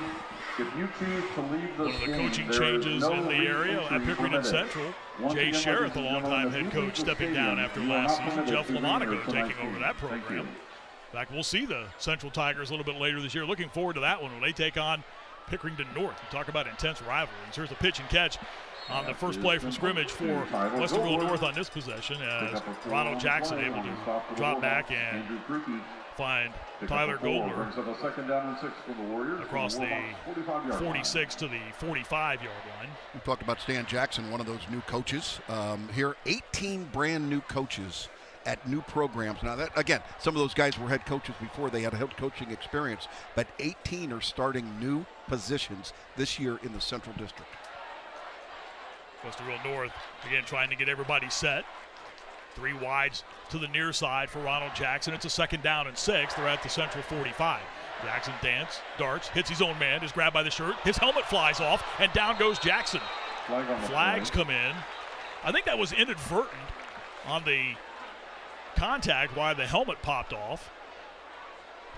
Have to see if they got any part of the face mask there. They threw the flag in right away. Play ends up dead right away when the ball carrier's helmet comes off. See if we can see the details of this. Yeah, there's a grab on the face mask. I think that's going to be the call. It was inadvertent, Marty, as you mentioned, but it looked like clearly there was Ian Shepherdson got his hand inside that cage. There was a lot of congestion there as... Okay, we got personal foul, face mask, defense, 15 yards from the previous spot. Results in a 1st down. I don't think that voids the fact that the quarterback does have to come off the field, right? I mean, because he still did lose his lid. Janarius Strickland was trying to aid his quarterback. See if he's staying in the game. He is. Jackson will stay in the game. That is the call. In a situation like that where it's inadvertent contact and the play blown dead. Again, he's got his hand up, the official. We're going to run down. Under 10 on the play clock. Handoff goes to Stevens, evades one man, tries to evade another, and will be grabbed and brought down. Again, a lot of guys in the middle of the field, and another flag comes in. 2nd down and 10.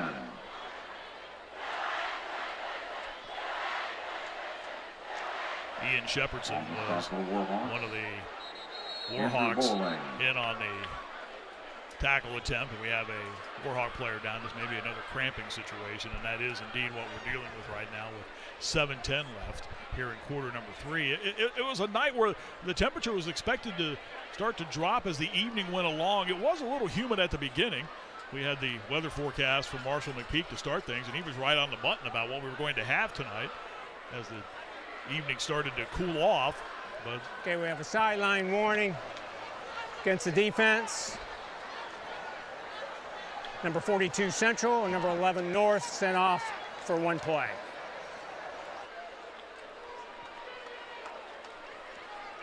So the penalties on both teams, the sideline warnings, lead at 14-6 for Westerville North over Westerville Central.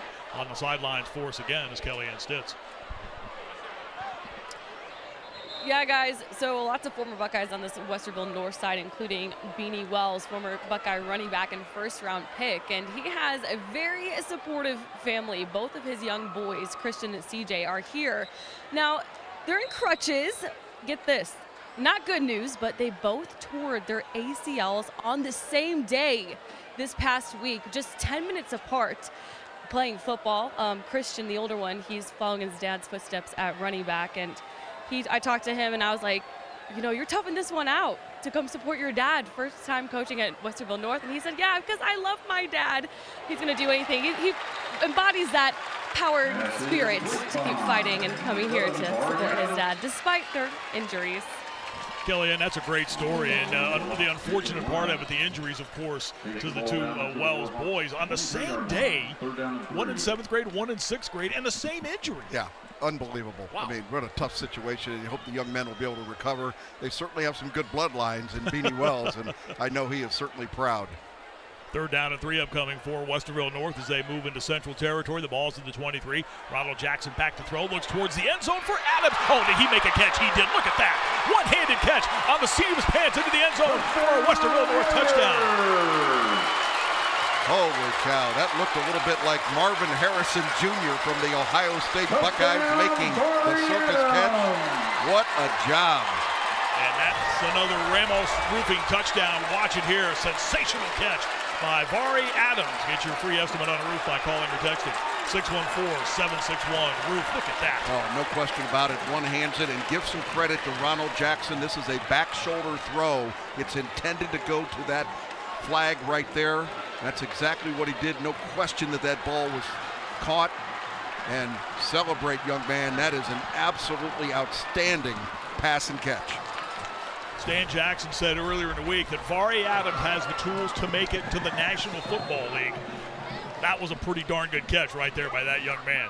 Stuck out that right hand, almost Velcro type catch with that right hand down to the seat of his pants in the end zone, and then set up and said, look at me, I got it, everyone, touchdown. And pretty good defense. Yeah, it was. Extra point attempt is airborne and good, and Westerville North has taken control of this game. They have expanded the lead. A pick 6 to start the second half, and a seat of the pants 6 by number 7. It's a lead now of 21-6 for Westerville North here tonight at McCann Stadium. Again, this is a back shoulder throw, meaning that they're going to throw to the spot in the corner of the end zone, and the receiver is responsible for making that adjustment. The athleticism of these young men at this stage in their life just blows me away. This is something special. Watch him target that football, eye on it the whole time. And you know, Marty, these are the plays that these guys practice. It's not like they come out here and then all of a sudden you make a play like that. These are the plays that they work on in practice every day, throwing to that outside shoulder. The importance of that is the defender has no chance of being able to make that big of an adjustment.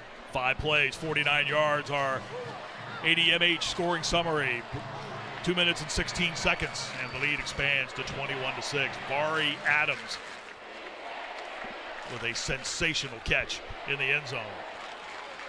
And the Westerville North Warriors now lead 21-6. Okay, so I've come up with an invention that you and I can make a lot of money on, and I tried to sell this a couple of years ago. Okay. All right. I want to come up for high school football, and I want to have a cramp cart. All right. Now, cramping situation is not dangerous. If a guy goes down, you run this cart out, you throw him on the cart, and you take him to the sidelines, and you fix that thing on the sidelines. Don't hold the game up. What do you think? You know, I missed working with you. You think that's inhumane? Don't hold up the game. Oh, my goodness. Here's the kick out to the 15-yard line, and big hits being applied as the momentum is squarely on the Westerville North side of the field right now, and that's where we head to Kellyanne Stitz. I don't know if you can hear it, we're in the booth, but it is so loud down here after that incredible one-handed catch for the touchdown. These sidelines erupted, the student section. It is almost deafening down here, but everybody's so excited and really fueling this momentum for Westerville North. Lead at 21-6, and you can sense it. You could hear behind Kelly on her report there, the way the Westerville North sideline just roaring right now. And again, as we talked about, this is a program that it's been a while since they've had that taste of success and been a factor in high school football in the Ohio Capital Conference. And yes, we're still 2+ quarters into the first game of the first season for Stan Jackson, but right now, against a team that has beaten them in the Baker's dozen 13 straight times, they have to like where they stand right now in this football game. Timeout taken by Westerville North. Going to kind of circle the wagons here, talk a little bit about where they are. Been an exciting change of events here in the last few minutes of this football game. Now, Kellyanne, I appreciate the fact that you're noticing that noise down there, but if you want to give us the real feel for what that student section is all about, Marty, don't you just go up and become part of it? Oh, challenge accepted. I will happily come join the party. These guys are rocking over here. Get in about the 8th or 9th row, Kellyanne, and tell us how it's going. I mean, I feel like I'll be cheering with them. No, see, unbiased coverage, but man, it is infectious down here, this energy, I'm telling you. It's crazy. Kelly may never come back after I Jeff sends her into the stands. You'll have to come rescue me. Westerville Central scrimmaging first down and 10 with 6:05 to go third quarter, trying to get back into this game. And a guy who can help them get back is Jason Gwynn, who just takes the snap and just runs straight up the hash marks, almost like he's climbing a ladder, and gets out across the 30 to the 33-yard line. Brings up a 2nd down and 2. We talked in the pregame about Brian Robinson, the transfer from Austintown Fitch, who figured to be a big factor in this game. He did get the start tonight. He was dealing with a ankle sprain type injury. We haven't seen much of him since then. We also have not seen Lem Reynolds in the game tonight, a guy that Westerville North was counting on. In fact, he is in the game right now, one of the linebacker spots. We didn't see him in the first half, and here is Jason Gwynn again, just weaving his way up the field, working his way through defenders across the 45 out to the 43-yard line. Lem Reynolds is a 6 foot, 190-pound senior, a transfer from Marion Harding. And he's a guy who they expect to play significant minutes throughout the season for Westerville North. Watch Jason Gwynn here, Jeff Logan, make something again out of nothing. Yeah, this quarterback keep all the way. There was no question about what they were trying to do. And just a heads up, after the play was over, Jason Gwynn, the quarterback, came up and was holding that front toe up a little bit like he's getting the cramps on. A little too late to hydrate. 5:18 to go third quarter. Go out of the pistol formation with Jason Gwynn. The quarterback takes the snap, turns and hands it off to his cousin Jaden Gwynn, who tries to get to the near side, and good penetration and pressure that time as the Westerville North defense, led by Scott Valentine, 6'5", 205-pound junior. He got penetration and blew that play out. On the spot, Javier Matthews for the Warriors. Brings up a 2nd down and 12. Ball for Warhawks 45-yard line. At the 45-yard line, it will lose a couple of yards.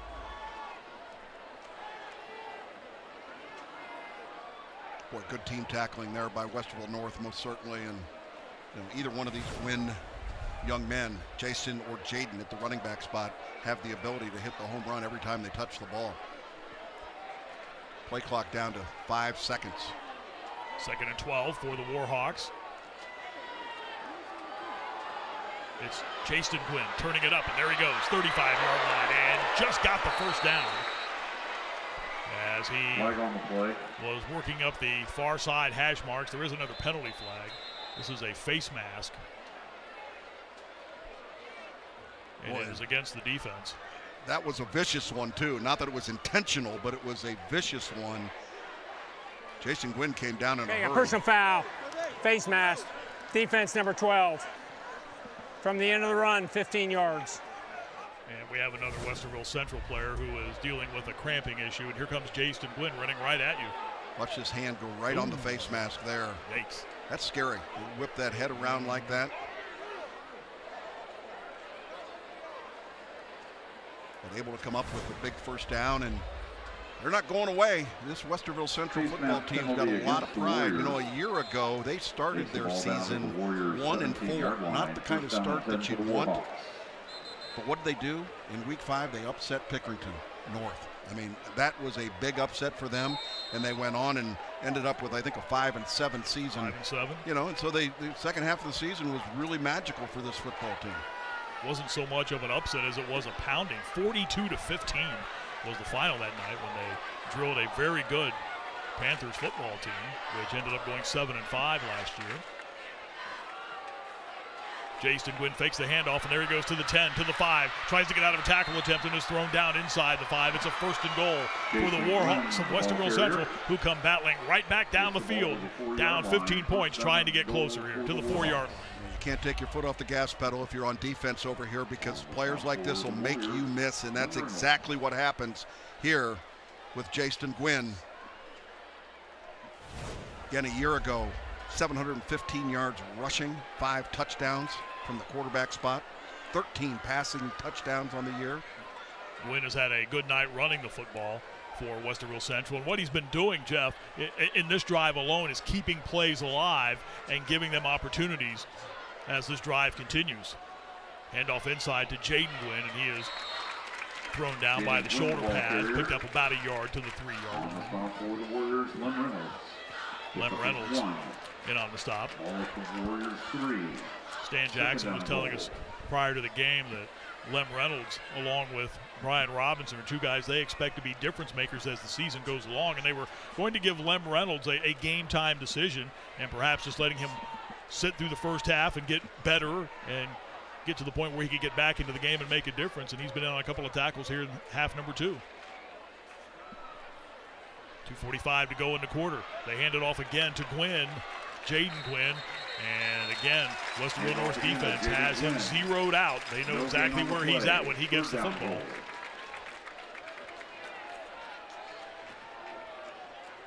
We talked about the numbers that Jason Gwynn has put up, and he's had a heck of a night over the century mark, Jeff Logan. Those are impressive numbers, yard per carry average especially. That's pretty good, averaging nearly 10 yards per carry, and a timeout situation on the field. Football at the north 4-yard line, and the score 21-6 in favor of Westerville North. Westerville Central next week will play Westerville South in the second round of their Westerville series. Westerville North does not see Westerville South till the 22nd of September. And again, here we are with 2:29 to go, third quarter, and the lead stands at 21-6 for Westerville North. As we near the start of the Ohio State football season, don't forget to join Clay Hall and the MVP lineup of former Buckeyes for the kickoff of the Ohio State football season with the Football Fever on Saturday, September the 2nd at 11 o'clock on WSYX. Good shot of Clay right there. You think he completed that pass? I think he did. Okay. Clay's like me. He's got one play left in it. He's a good one. That's a great show, the Football Fever, covering Ohio State football. 3rd and goal here, Marty. You cannot accept field goals at this point. You got to get the ball in the end zone. Both Gwynn's on the field. Jaden to the left of the quarterback, Jason. He'll go back to throw. Pressure's on. He's hit in the backfield, and down he goes. Big pressure that time, racing in for Westerville North. They had all kinds of guys racing in on the quarterback. That charge was led by Cord Harrell, a 5'8", 202-pound senior defensive lineman who got there in an absolute heartbeat and disrupted just about everything about that play. Yeah, big old Jake Cook, that nose guard, number 76, in there with pressure as well. And you can see that was a lot of orange jerseys, or yellow jerseys, excuse me, getting in there, making the play. So as Jeff talked about, a field goal is really not what you needed if you're Ed Miley and Westerville Central right now, down 21-6. I think conversely, the other part of that is too, points are points in this situation. You're down 15.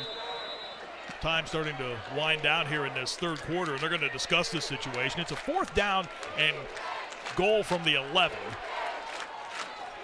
Timeout, Westerville Central. So the Warhawks offense will center around head coach Ed Miley and his staff and try and sort this play out.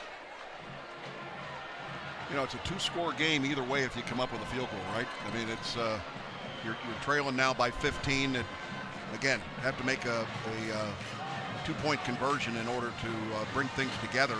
But do you take the 3? A lot of time left in this football game, Marty. Well, I think that was some of the thinking perhaps on Ed Miley and his staff's part here. You can't come away empty. Points or a touchdown here. Certainly you want 6, but to come away empty would be, I think, very deflating for this Westerville Central team. So the discussion goes on, now breaks up, and the offense looks like it's going to come back onto the field. And then a Westerville North player, again, dealing with a cramping issue, yes, as that's the first cramping situation I've ever recognized during a timeout. It's hard to get hurt when there's a timeout. So play will be halted while this is tended to. Again, the score 21-6. Westerville North leading Westerville Central. And the season opener will be at Worthington next week. Thomas Worthington for the Cardinals and the Wolves next week of Worthington Kilbourne. Just for the record, I'm getting a little bit of love on my cramp cart from. Oh, is that right? Yeah. One from a former teammate. Was that right? That reminded me that during our practices with Woody Hayes, that if a guy got injured and it wasn't serious, Woody would just let the medical staff work on them and move the ball further down the field. we weren't going to delay practice. Well, what you need is one of those, like they have in the World Cup soccer, one of those canoes that they bring out onto the field. Drag them out. Yeah, there you go. There you go. That's my idea. Those canoe-like carts that they bring and wheel people off. The cramp cart. The cramp cart. Sure, a patent will be filed on that on Monday morning by Jeff. 4th and goal from the 11. Westerville Central will play. Jason Gwynn is back to throw. Lofts it towards the end zone. Jump ball, leaping grab, and the ball's knocked away. There is a flag down, though, however, in the end zone. Oh, offensive pass interference. Pushing off. Wow. No, this is going to go against the defense, Jeff. That was the call. He originally signaled offensive. Exactly. That was Elijah Harris, who was the intended Warhawks receiver. And you hit that right on the head. The initial call was offensive pass interference. Yeah, pass interference, defense number 20. Wow. Be half the distance, repeat 4th down. That was Trey McDonald, who had the pick 6 earlier in the half. Linebacker dropping back on coverage. You can see here, boy, I'll tell you what. Tugging the jersey, had a hand on the jersey. But I thought the timing was pretty good. And again, the official signaled that it was offensive pass interference, but this is going to bring up a 4th down again. Half the distance. Went back to throw. They'll try almost the same play and almost the same result in the end zone as a penalty flag is down. The ball is caught but out of bounds. And again, Trey McDonald was back on coverage again against I think Maceo Harper. If you feel like you're going to lose that jump ball situation, I guess taking the penalty is more important, right?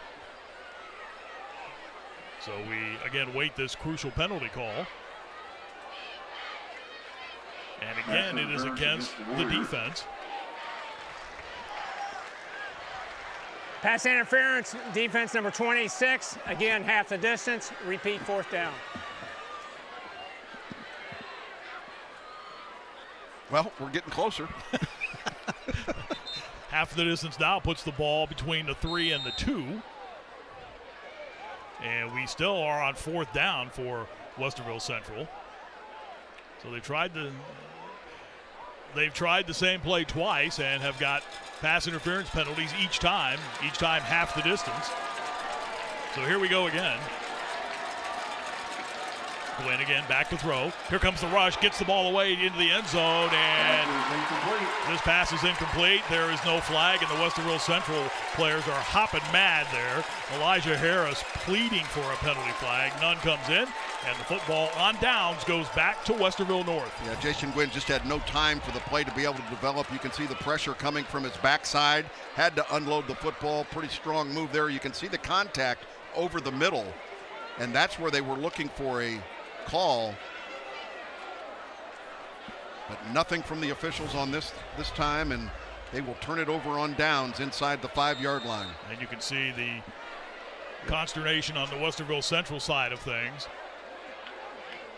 as this second half has gone nowhere near the way they had hoped that it would. They got to within a point on the Nelson field goal at the end of the half and had the momentum going to the locker room down just 7-6, but that changed in a hurry when Trey McDonald intercepted a Jason Gwynn pass and ran it back for a pick 6. There was a sideline penalty against Westerville Central after all of that. Probably a lot of the yelling and shouting going on. So to move the ball out to the 8-yard line. And with 1:29 to go in what has been a very long third quarter, Westerville North will come to the line of scrimmage. Gives them a little bit more room to operate down there. Quarterback Ronald Jackson. He too a junior, just like Jason Gwynn across the way. They will empty the backfield and flood the field with wideouts. Now put a man in motion at Stevens, a little pop pass. And Stevens trying to get to the near side, has the 10, has the 15, and down he goes. And again, you can see why they want the football in that young man's hands. He's been a big factor in this game today, Jonathan Stevens. That goes as a forward pass. That's a stat bill for the quarterback. That's easy to complete that one because you are passing it forward. And look at the blocking outside by the wide receivers out there. That is really good for those guys to get out there, create the block, create the opportunities. 3 receivers to the top of your screen here. This sets up that little bubble pass that they like to throw to the open field. Under a minute left, quarter number 3. Ronald Jackson will fire to the far side. The pass is low and incomplete.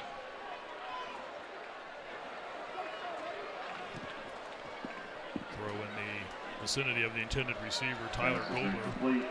So that will bring up a third down and 6 with 45 seconds left here in quarter number 3. Westerville North has the only points in this quarter. Trey McDonald's interception return. Got it started, and the lead stands at 21-6 here in quarter number 3. The 23-yard run for a score by Westerville North as well, too. And here's a handoff in the middle, and again, not much running room. See him reaching the ball forward, trying to get the first down. This will all come down to the measurement by the official, and he's not going to be anywhere close to it. So that's going to bring up a punting situation. So Westerville Central able to get the ball back at least with plenty of time, Marty, in this football game. John Link will come on to do the punting chores for Westerville North.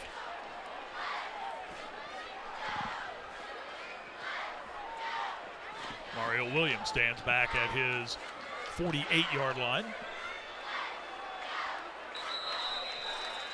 And that brings to a close. Before we get the punt, we will head to quarter number 4. 1 period of left in our season opener tonight on our Toyota Friday Night Rivals. It is Westerville North leading Westerville Central. Trey McDonald a pick 6. Adams with a seat of his pants 6 in the end zone. 21-6 Westerville North.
Officer Paul, you are the winner of the league. On the line, please report to the press box.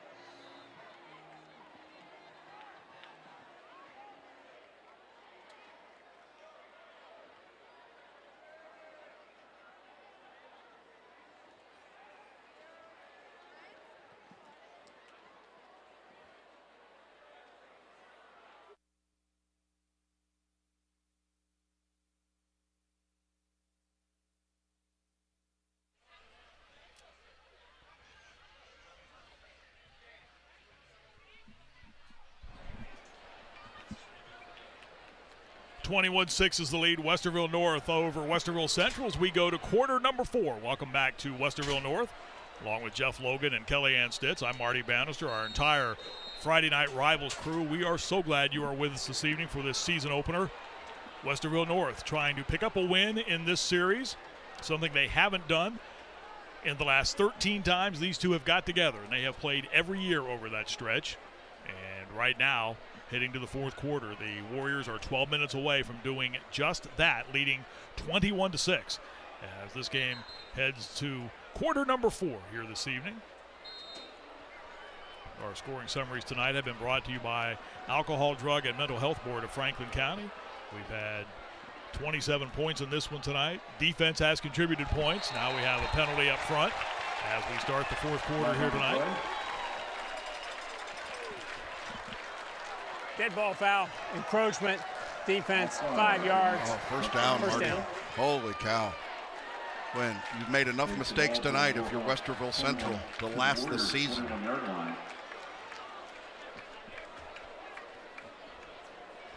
First down and 10 Warriors. We were doing just a quick random count at the half, trying to determine how many penalties we saw in the first half, and we came up with about 12. We've seen a number here in the second half as well, too. First play from scrimmage in quarter number 4, a handoff as Jonathan Stevens gets the first touch of the fourth period. Stevens has had a big night with the football for Westerville North. Cooper Fisher on the spot for the Warhawks. Boy, and Jonathan Stevens has been that guy on the offense and on the defensive side. I just think he has been special tonight. A couple of the key players not playing in this football game. Brian Robinson got the start at the defensive end position, but he has spent the rest of the game over here on the trainer's table, and they're continuing to work on that left ankle.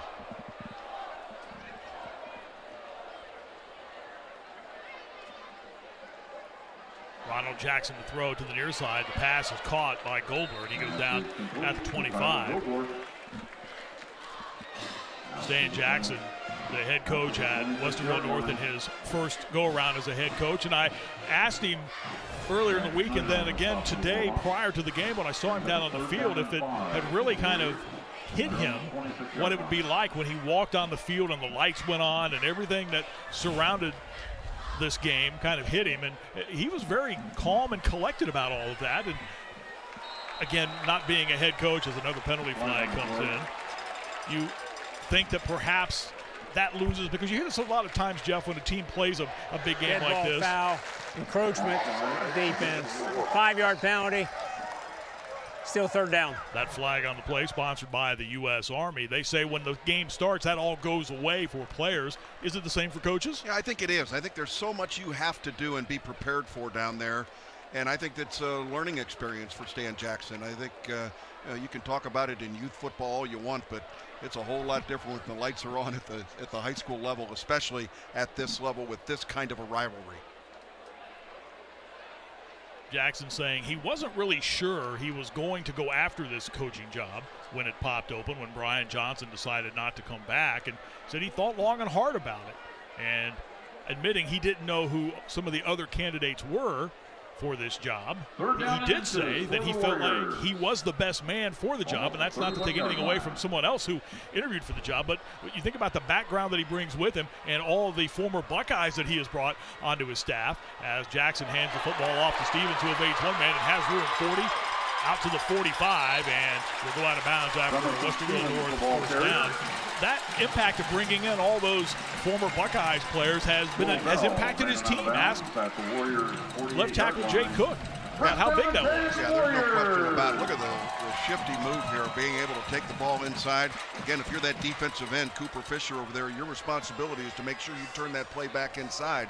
But here is a very gifted running back, and Jonathan Stevens made him miss and created a great opportunity for Westerville North to continue this drive. Remember, they were in punt formation there and forced somebody to encroach, and they were able to continue this drive. Two wide to the far side for this Warriors offense. High snap that Jackson pulls down, and there goes Stevens trying to get to the outside, but what a heck of a play there for Westerville Central. Free safety Andrew Creaky came zeroing in on the running back and made a great tackle in the open field. That's a guy that head coach Ed Miley says will play at the next level. Well, think about Andrew Creaky. He's back there 12, 13 yards behind the line of scrimmage as a free safety, yet here he comes flying up into the backfield and able to make the play for a loss. So great reaction, great read by that senior. The coach's description of him, athletic and runs to the ball. And right on the money, because that was an athletic play, running to the football. Play lost a half dozen, 2nd and 16. The ball moved back to the 42. Ronald Jackson will roll to throw, being chased again, and just will hoist this one airborne. It's a jump ball. The pass is out of bounds. Pass is incomplete. So that will bring up now third down. Again, there was good pressure that time as he was being chased by Ian Shepherdson, who's had a big night across that defensive line for Westerville Central. Young Ronald is glad that ball went out of bounds because that was a terrible throw. I mean, that's a dangerous throw, and had it not gotten out of bounds, he would have been face to face with the new head football coach, and that would not have been a good conversation. Well, that's perhaps where the mediator, Marcus Ray, comes into that. He would have to. The offensive coordinator, absolutely, to come in and kind of smooth things over between coach and son. 3rd and 16 with 9.5 to go in the game. And flags come in. This will be a delay on the offense. A dead ball foul, delay of game, offense, 5 yards, 3rd down. That flag on the play, Jeff, sponsored by the United States Army. Yeah, part of that's on the bench. You got to get the play call in quicker. You got to give your quarterback an opportunity to communicate with his football team, get those play calls in. Now it's the quarterback's responsibility, and there's a play clock. I mean, it's a big one. You know, straight at you. It's right there. You've got to make sure you get your team up to the line, communicate as best you can, and get this play going. They use a wristband play call. You're not running a guy in. They're signaling from the side, and everybody's got a wristband. 3rd and 21 as Ronald Jackson goes back to throw. Here comes the pressure again. He dumps it over the middle. Stevens makes the catch, and here he goes. He's coming to the near side into Central Territory, and will get out close to the marker. This is going to be about a half-yard shy of the first down. And, well, they may have to measure this because Jonathan Stevens, again, doing it on his own after that ball got into his hands. He just turned and accelerated up the middle of the field. Watch him come right at you right here. Well, good job of finding the open receiver, but my goodness, this young man has got some special talents to be able to make people miss and get himself going north and south. Look at him turn it upfield right here. This is really good, takes care of the football. And they're going to bring the sticks out for a measurement. It was this interesting. Is awfully close, Jeff. Well, the two line judges that, got one on each side. And he would have rather taken the spot by the guy on the central side than the spot that he was getting over here on the home side. And everybody's yelling, that's a bad spot. It never is. Right? And you can see right there. That's, wow. Oh, my goodness. We're talking credit card. Absolutely. Slide that American Express in there, and that's about all you can get. So if you were Stan Jackson, this is, well, they've already put 1st and 10 on the scoreboard. That's not correct because it was short. By hope. you know, one of the things that's difficult is that you're in a shotgun formation all the time. Normally in this kind of a play, you'd love to just quarterback sneak it. But you don't practice taking a snap from the center very often. That's one of the things I know that Ryan Day was criticized for at Ohio State for a long time. You're always in that shotgun. So now getting that inch, you got to go 5 yards to be able to get that inch. They'll go out of the pistol this time with Jackson standing ahead of Jonathan Stevens. They're going to take a timeout. And they're going to think about this a little more. 8:47 to go here in the game. Timeout. North. A 4th and inches coming up for Westerville North. When we come back, North leads Westerville Central 21-6, our Toyota Friday night rivals. Summer won't last forever, but during Toyota's national sales event, you can make memories that will. Come on. There you go.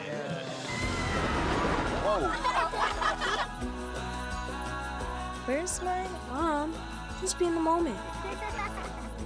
Make some memories in a new best-selling RAV4 or electrified RAV4 hybrid and get APR financing as low as 3.99% plus 2 years no-cost maintenance. Toyota, let's go places. Jeff, I loved your point about how teams these days mainly run out of the pistol or out of the shotgun, and on a 4th and inches, you used to be you would just run belly, or a quarterback sneak, as you said, get something up close, and again, after the timeout, Westerville North back onto the field with a 4th and inches. Ronald Jackson will hand the football to Stevens, and I tell you what, this will depend on the spot. He didn't need much, but he didn't get much. The side judge coming in. They had to get it just past the 42-yard line in order to get the first down. Where they have put the football, I've got the glasses on it. I don't think he made it. Man, oh man, this is going to be interesting. It is almost exactly in line with our broadcast location here. And again, it comes back to what you were talking about these days of not being able to line up a fullback or run a quarterback sneak over center. Most teams don't do that. You know, I like the idea of getting that quarterback up under center, put the running backs behind him. You're allowed to push a little bit. You know, go ahead, take that quarterback sneak and get that 1 inch. And you're going to see here, great shot from our crew. He's got it. Boy, just by the edge of the sticks. I mean, nothing more than that. And that was about as close as you could possibly get. Well, the drive stays alive for the Warriors. Wow. Able to keep things moving in the right direction. That's another Bowling Green State University first down. And it was just by inches that they were able to convert that first down. Again, brought to you by Bowling Green State University. Handoff goes to Stevens, and this will shove them back. Great penetration that time as Andrew Boateng was able to crash through and make the stop, the 5'10", 230-pound senior. Watch Boateng get there and just wrap up the ball carrier, Stevens.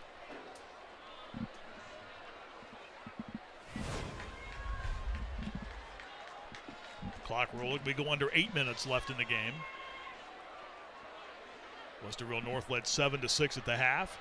But the second half started with a bang when Trey McDonald intercepted a Jason Gwynn pass and ran it back for 6. And here's Ronald Jackson trying to get to the outside now.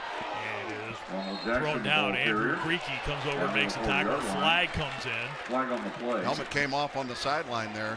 That's about the third time in this game we've seen a player lose a hat tonight. I think it's the third time that we've seen the quarterback, or second time the quarterback's had to leave the field. Got personal foul, face mask, defense, number 11, 15 yards from the end of the run. Personal foul. Warriors. Jackson will send his offense back to the line of scrimmage. Here's Jackson trying to turn the corner.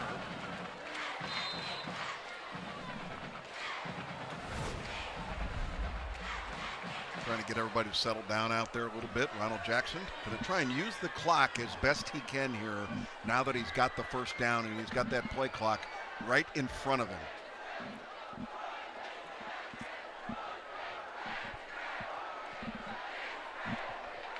First down and 10 for the Warriors.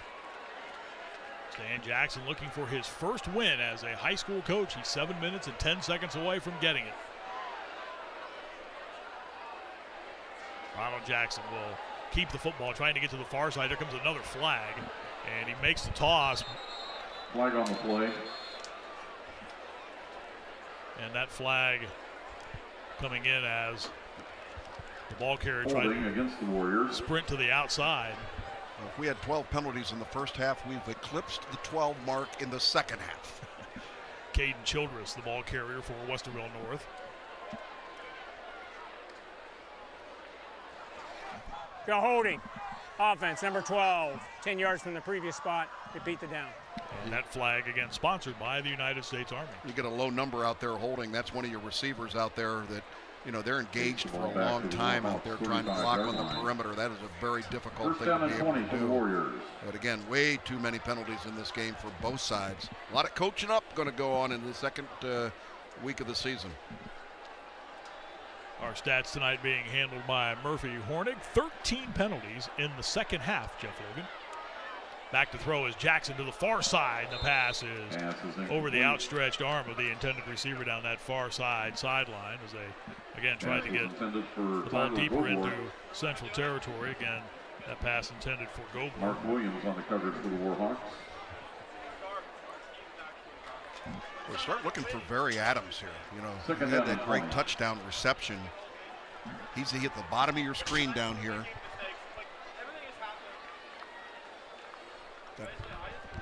One of three wides that are split to this side of the field. Jackson to throw near side, and Pass is incomplete. That ball out just of bounds. fortunately sails Pass way out of bounds. was Not really quite sure what the goal of that was, other than to Get rid of maybe it. just get rid of it, I guess. Maybe you do that to set something else up, but again, Vari Adams out there at the wide receiver spot. There's number 7. I think he's the target in this situation. Throw that jump pass, throw it up as far as you can, let him go get it. 6.5 to go in the game. That from a excitement level has kind of died off a little bit here in the second half. So Westerville North is taking control. They're just going to get the ball off as the play clock had drifted down to 1. They dump this one over to the far side. Pass is complete to Caden Childress. Caden Childress with the catch, and On a the short stop gain for for the Childress. It Warhawks, will be Jack Schneider. shy of the first down, but there is another flag on the play. Ineligible Flag on the receiver play. downfield. Again, poor communication there and poor execution on the pass play to be going downfield. Ineligible number 76, downfield offense.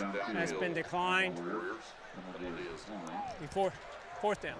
Do we take the blame for this, for saying in that first half that the game was, for the most part, clean and mistake-free? Now it is certainly taking a turn towards that here in the second half. Back to throw is Jackson. Now steps up into the pocket, throws a dart over the middle, and the pass is caught. And it's a first down for, well, close to the first down. Not Knocked enough. backwards. Yeah, just missed it by a yard or two. Yep, going to be short. As the connection made to Marlon Walker. Turn the ball over on downs.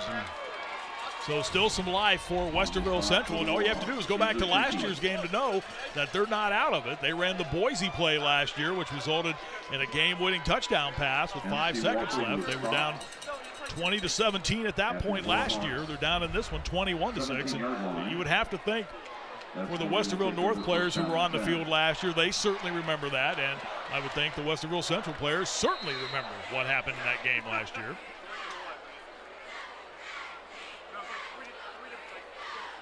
Bowling Green State University first down for the Westerville Central Warhawks, and Jason Gwynn goes to the air right away. I want to try and keep all the plays in front of them. You know, give up those short passes, keep them inbounds, and don't let anybody get behind you here. And that'd be the keys as far as your defensive football team is concerned. And it's like a little bit of a cramping situation. Hopefully we're okay here. But number 21 coming off the field. Second down and 4. We go under 6 minutes left in the game.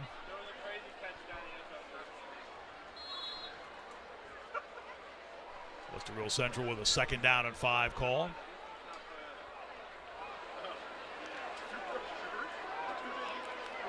Gwynn starts to move up the field. Little hesitation move, gets out near the 30, then gets knocked backwards. He did pick up the first down. So Central will keep the football. These quarterbacks do take a beating, don't they? And Gwynn slowly getting up after that play. He might be dealing with a cramping situation here. 30-yard line. Able to walk it off though. Fight his way through it as best he can. See him stretching there in the calves, trying to keep himself alive in this game. He's done a great job. First down and 10 for the Warhawks. Low snap that Gwynn is able to recover. Pressure's on the way. Gwynn trying to get out of the pressure. Now gets out of one tackle attempt, but not a second, and he's thrown down. Lem Reynolds, who we talked about being a factor in this game. Real late flag, way back in the secondary. Lem Reynolds made the tackle that time. We'll see what this flag is. Again, sponsored by the United States Army. Well after the play. Gwynn down on the ground, and everybody's stretching out there a little bit, and here's the call. Unsportsmanlike conduct. Against the Warriors. Must have been a late hit after the play was already over. I'd taken my eyes off of watching the quarterback there, but okay, got dead ball foul. Unsportsmanlike number 8, taunting. First down. That happened at least 30 yards away from the play, so you know, those are the mental errors that Stan Jackson will have to spend some time with his football team on. You don't mind the aggressive ones. You got to correct those. Mental errors like that at this stage are unacceptable. That was Austin Baker, junior linebacker. Here's Jason Gwynn.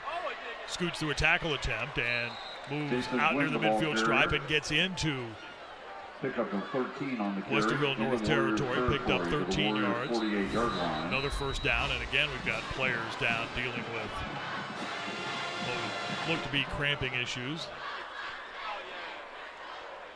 You know, those kind of plays where you have an unsportsman like that for taunting, you know, that really hurts your football team. Because look what happened in that situation. They had the quarterback sacked. They had it taken care of. 21-6, Westerville North leads Westerville Central. Our debut coverage of high school football tonight, the Toyota Friday Night Rivals, will continue.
A lot will happen in a day, so tune to Central Ohio's most watched local news team, Bob Kendrick, Station Akin, and Marshall McPeak for the final word on the day's top stories impacting you, your family, and our community. ABC 6 News is on your side tonight at 11 o'clock.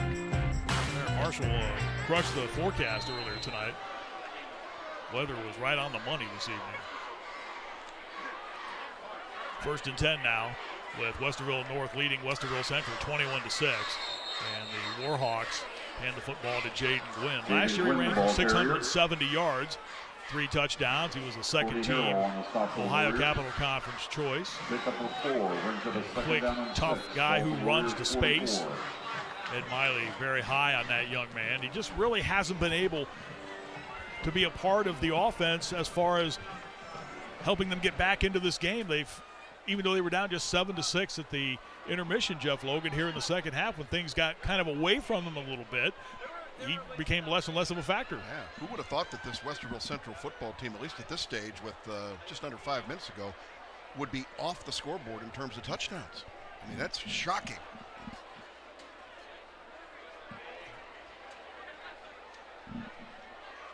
All right, a lot of credit should go also to the Westerville North Warriors on a defensive side. They've done a nice job tonight. Obviously, when the defense scores, the chances of winning a football game multiply dramatically. And they got the pick 6 to start the third quarter, and it really set things in motion for the Warriors. Ashante Webb, the defensive coordinator for Stan Jackson's program. They had to run the clock down to 4:38. It did not start on that last play. Glenn back to throw. Again, flags are down. Flag on the play. You can see the frustration of Jason Gwynn there, not only because the play didn't work, but because of the ongoing penalty situation.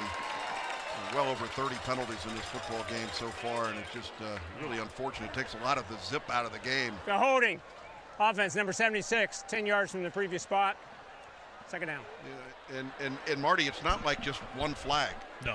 They're coming in droves. In droves, absolutely. I mean, it's got to be fairly obvious if every official that owns a flag is throwing them on every play. 46-yard line. This will walk the football back into Central territory at the 46. That flag on the play, sponsored by the United States Army.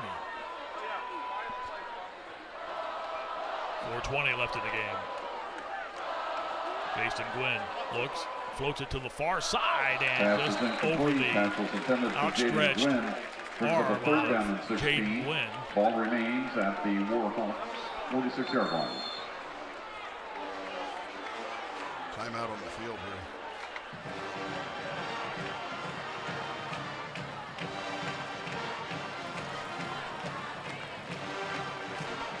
watch down here as the official comes over to Stan Jackson. It looks like they've escorted a player off the field. A conversation going on with Stan Jackson. And one of his football players looked like Braylon Nolan coming to the sidelines, and he may be done for the evening.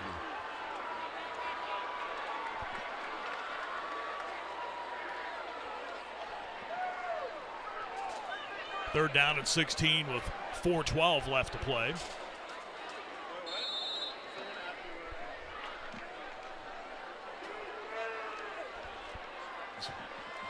Pass to the far side, and Maceo Harper makes the catch. Maceo Harper on the right moves side up of the the far field, side run into out of bounds Westerville at the Central Warriors' territory. 48-yard line. Out of bounds, stopping the clock with 4:04 to go in the game. Fourth down and 10 for the Warhawks. From the Warriors 48. Yep. I know how these games have ended in the past. They've always been pretty close, but if you do not get this first down on this time, you can put the dog in the truck, Marty. Third down and 16. Jason Gwynn evades pressure, tries to reverse the field now. Sprints to the near side, being chased. Goes downfield, and Creaky makes the catch. And they keep the drive alive as Andrew Creaky bailed his quarterback out to the near side. Check it, that was Eli Troutner who was down there who made the catch. Troutner just kept running his route, which is what you're supposed to do. And again, Jason Gwynn doing a nice job of keeping that play alive, Jeff Logan. Oh boy, I'll tell you what, this kid is very gifted to be able to make this play continue. Again, offensive line, no penalties at this point, nobody downfield, able to find an open receiver. And the longer you can keep a play alive, the better chances one of those receivers are going to come open. 5'8", 160-pound senior Eli Troutner, low snap that Gwynn picks up. Again, pressure is on. Gwynn, again, coming back to the near side, just floats it ahead to Jaden Gwynn to the 20-yard line, to the 15, and is brought down inside the 15. Again, Jason Gwynn's ability to keep the play alive keeps Westerville Central in this game and keeps the drive alive. Another player injured back here. It looks like another cramping situation, but a bad snap. What's he do? Just makes something special out of the play. Again, Patrick Mahomes-like, just kind of flip it forward. Able to find his cuz, and they're able to get down inside the 15-yard line. So still with time left in the game, 3:39. We, again, have a Westerville North player down back upfield.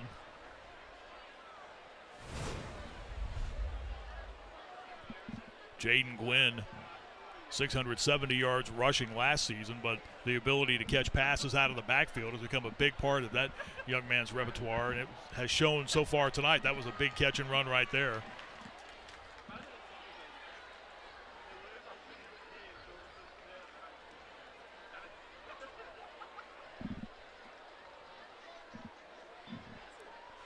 Play is halted, 3:39 left in the game.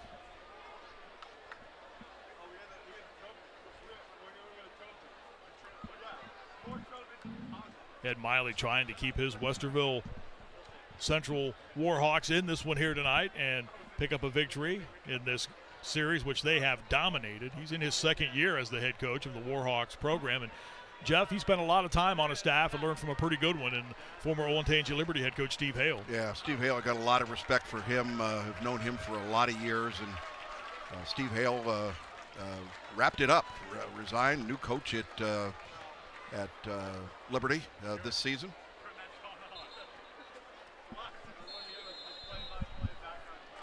Ball's at the 12, where it's 1st and 10 for Westerville Central with 3.5 to go in the game. Gwynn takes a snap, tries to pirouette, and is dropped. Jason Gwynn. And that looked like on the quarterback keeper. His leg gave way as he kind of planted that foot into that turf. Austin Baker, one of the first Warriors to get there. The play lost 6 rather, back to the 16-yard line, and lost 4 back to the 16. Warriors 16. Well, the upside of that Austin Baker, I think, is huge. I think this is a young man who's got a high upside. Again, snap bobbled a bit. Gwynn to throw to the near side. This is Maceo Harper trying to reverse field and got out of one tackle attempt, but there's Jonathan Stevens to come in and clean that play up for Westerville North. On the stop, Jonathan Stevens. Third member of our broadcast crew tonight. We are glad she's with us, Kellyanne Stitz. Hey guys, glad to be here. And in under 3 minutes, one of these teams will come home with this Friday Night Rivals trophy and the rivalry trophies. Not one, but 2 trophies. And if Westerville North can just pull this off, it'll be the first time in 15 years they're going to take home not 1, but 2 of these guys right here. That's a good-sized trophy right there. We affectionately refer to that as the orb. Okay. That is the orb. That is the orb, all right.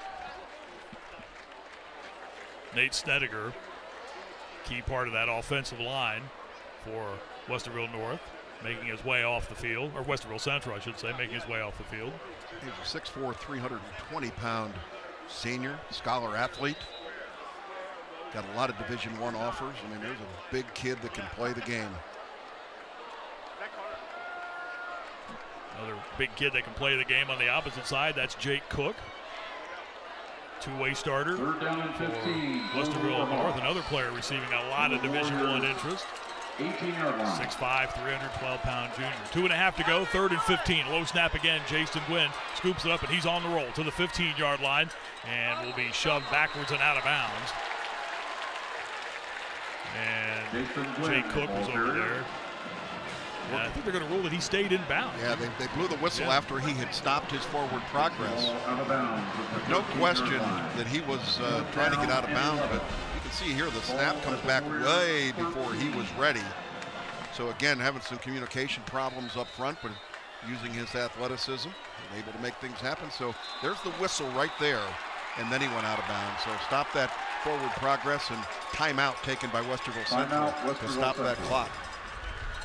We saw that snap kind of surprise Jason Gwynn, and that was one of the things Ed Miley had talked about in the week leading up to the game, was a concern of his, getting shotgun snaps to the quarterback. Isaac Lay was going to be the starter tonight at center, and he had problems getting the snap back to the quarterback during practice, and he was really worried about that, and you saw right there, it almost cost him a possession on that snap, and it has been a problem for them in preseason and has been a problem for them tonight. 21-6 is the score with Westerville North on top. Thanks to Kroger Great Lakes Distribution Center, tonight's game is streaming live on the ABC6 YouTube channel, the ABC6 News app, and on the CWColumbus.com. Friday Night Rivals brought to you by Toyota. 2:26 to go in this one. 4th and 11 for Westerville Central. Gwynn back to throw now. Goes towards the end zone, and the pass is caught inside the 5-yard line, and they can pick up a first down. It looks like they may have got it. Elijah Harris outdueled a couple of Warriors players for that. That looked like an interception for sure. Didn't it? Absolutely. From our vantage point, there were a lot of Warrior jerseys out there. Watch this ball being thrown right into coverage. Look at the jerseys, and what a terrific job of going up. Elijah Harris, just a sophomore, and had the awareness to be able to get the first down. It will be a 1st and goal for Westerville Central. They hand the football off, and they get points, a touchdown. Westerville Central as Jason Gwynn goes into the end zone. A Ramos Roof touchdown. For a free estimate on your roof, call or text 614-761-ROOF, 76636 being the big number in all of that. 6 for the Westerville Central Warhawks, and they trail now 21-12, undoubtedly going to go for 2 here right now. Yeah, you got to get a 2-pointer in here at some point in time, so you might as well go ahead and take it here, and this is quarterback keep the entire way. They hurried to the line of scrimmage, able to make a move, and right into the end zone goes Jason Gwynn. A try for 2 coming up to get to within 7. Jason Gwynn will throw. Flushed out of the pocket. Rolling with the football. Angles towards the near side and slides down. Jason Gwynn run out of bounds. That would have been a tough way to convert that as it was. He had a lot of guys wearing yellow shirts staring him down. Now you got to put your trust in your quarterback. He's the guy that's able to make those kinds of plays, and unfortunately the number is just not good here. Trying to look to his right, nothing there, and now it's bailout time, and just not enough ground to be able to cover, and Jason Gwynn goes down, and they're trailing by 9 in a 2-score game with just about 2 minutes to go here. 2:01 remaining in the fourth quarter. 13 plays, 84 yards. Unsportsmanlike foul, number 11. Try is no good, 15 yards beyond the kickoff. So the penalty will be applied to the kickoff after the unsportsmanlike conduct call. 21-12 now is the lead for Westerville North. And our scoring summary, 13 plays, 84 yards. It's brought to you by Alcohol, Drug, and Mental Health Board of Franklin County. ADAMH, 13 plays, 84 yards. It took over 4 minutes for Westerville Central to close the gap to 9 with just 2 minutes left in the game. You know, unsportsmanlike conduct, this is going to move it 15 yards. Now, you're not only going to try the onside kick, but the onside kick situation, if you're able to recover it, gives you tremendously much better field position. So again, selfish plays being made on the defensive side with these mental errors. Penalty was assessed against the Warriors on the kickoff. So the kick will come from Westerville North territory at the 45. Zachary Nelson, the obligatory onside kick coming here.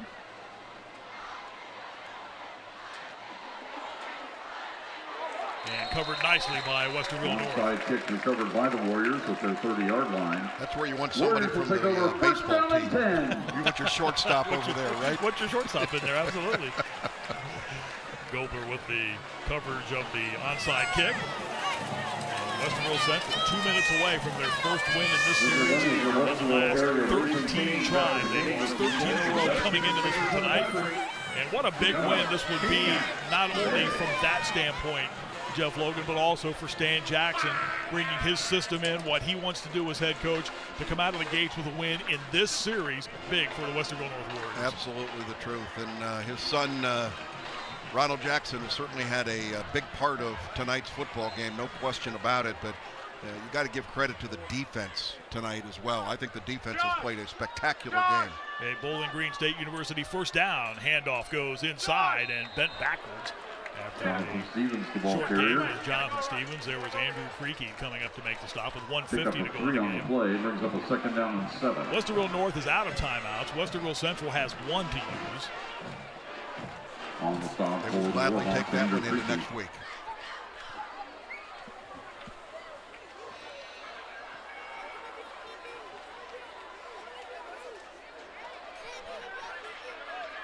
Ronald Jackson has been the traffic director throughout the night for this North offense and has done I think a very good job controlling things tonight.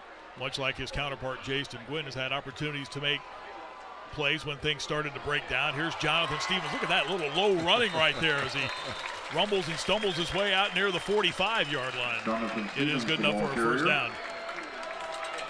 As Jonathan Stevens sits down for a moment. Finally cramping up. He is going to be our Friday Night Rivals player of the game, and why not? How about this run for Jonathan Stevens? Some of the other things he has done in the game tonight. Look at this.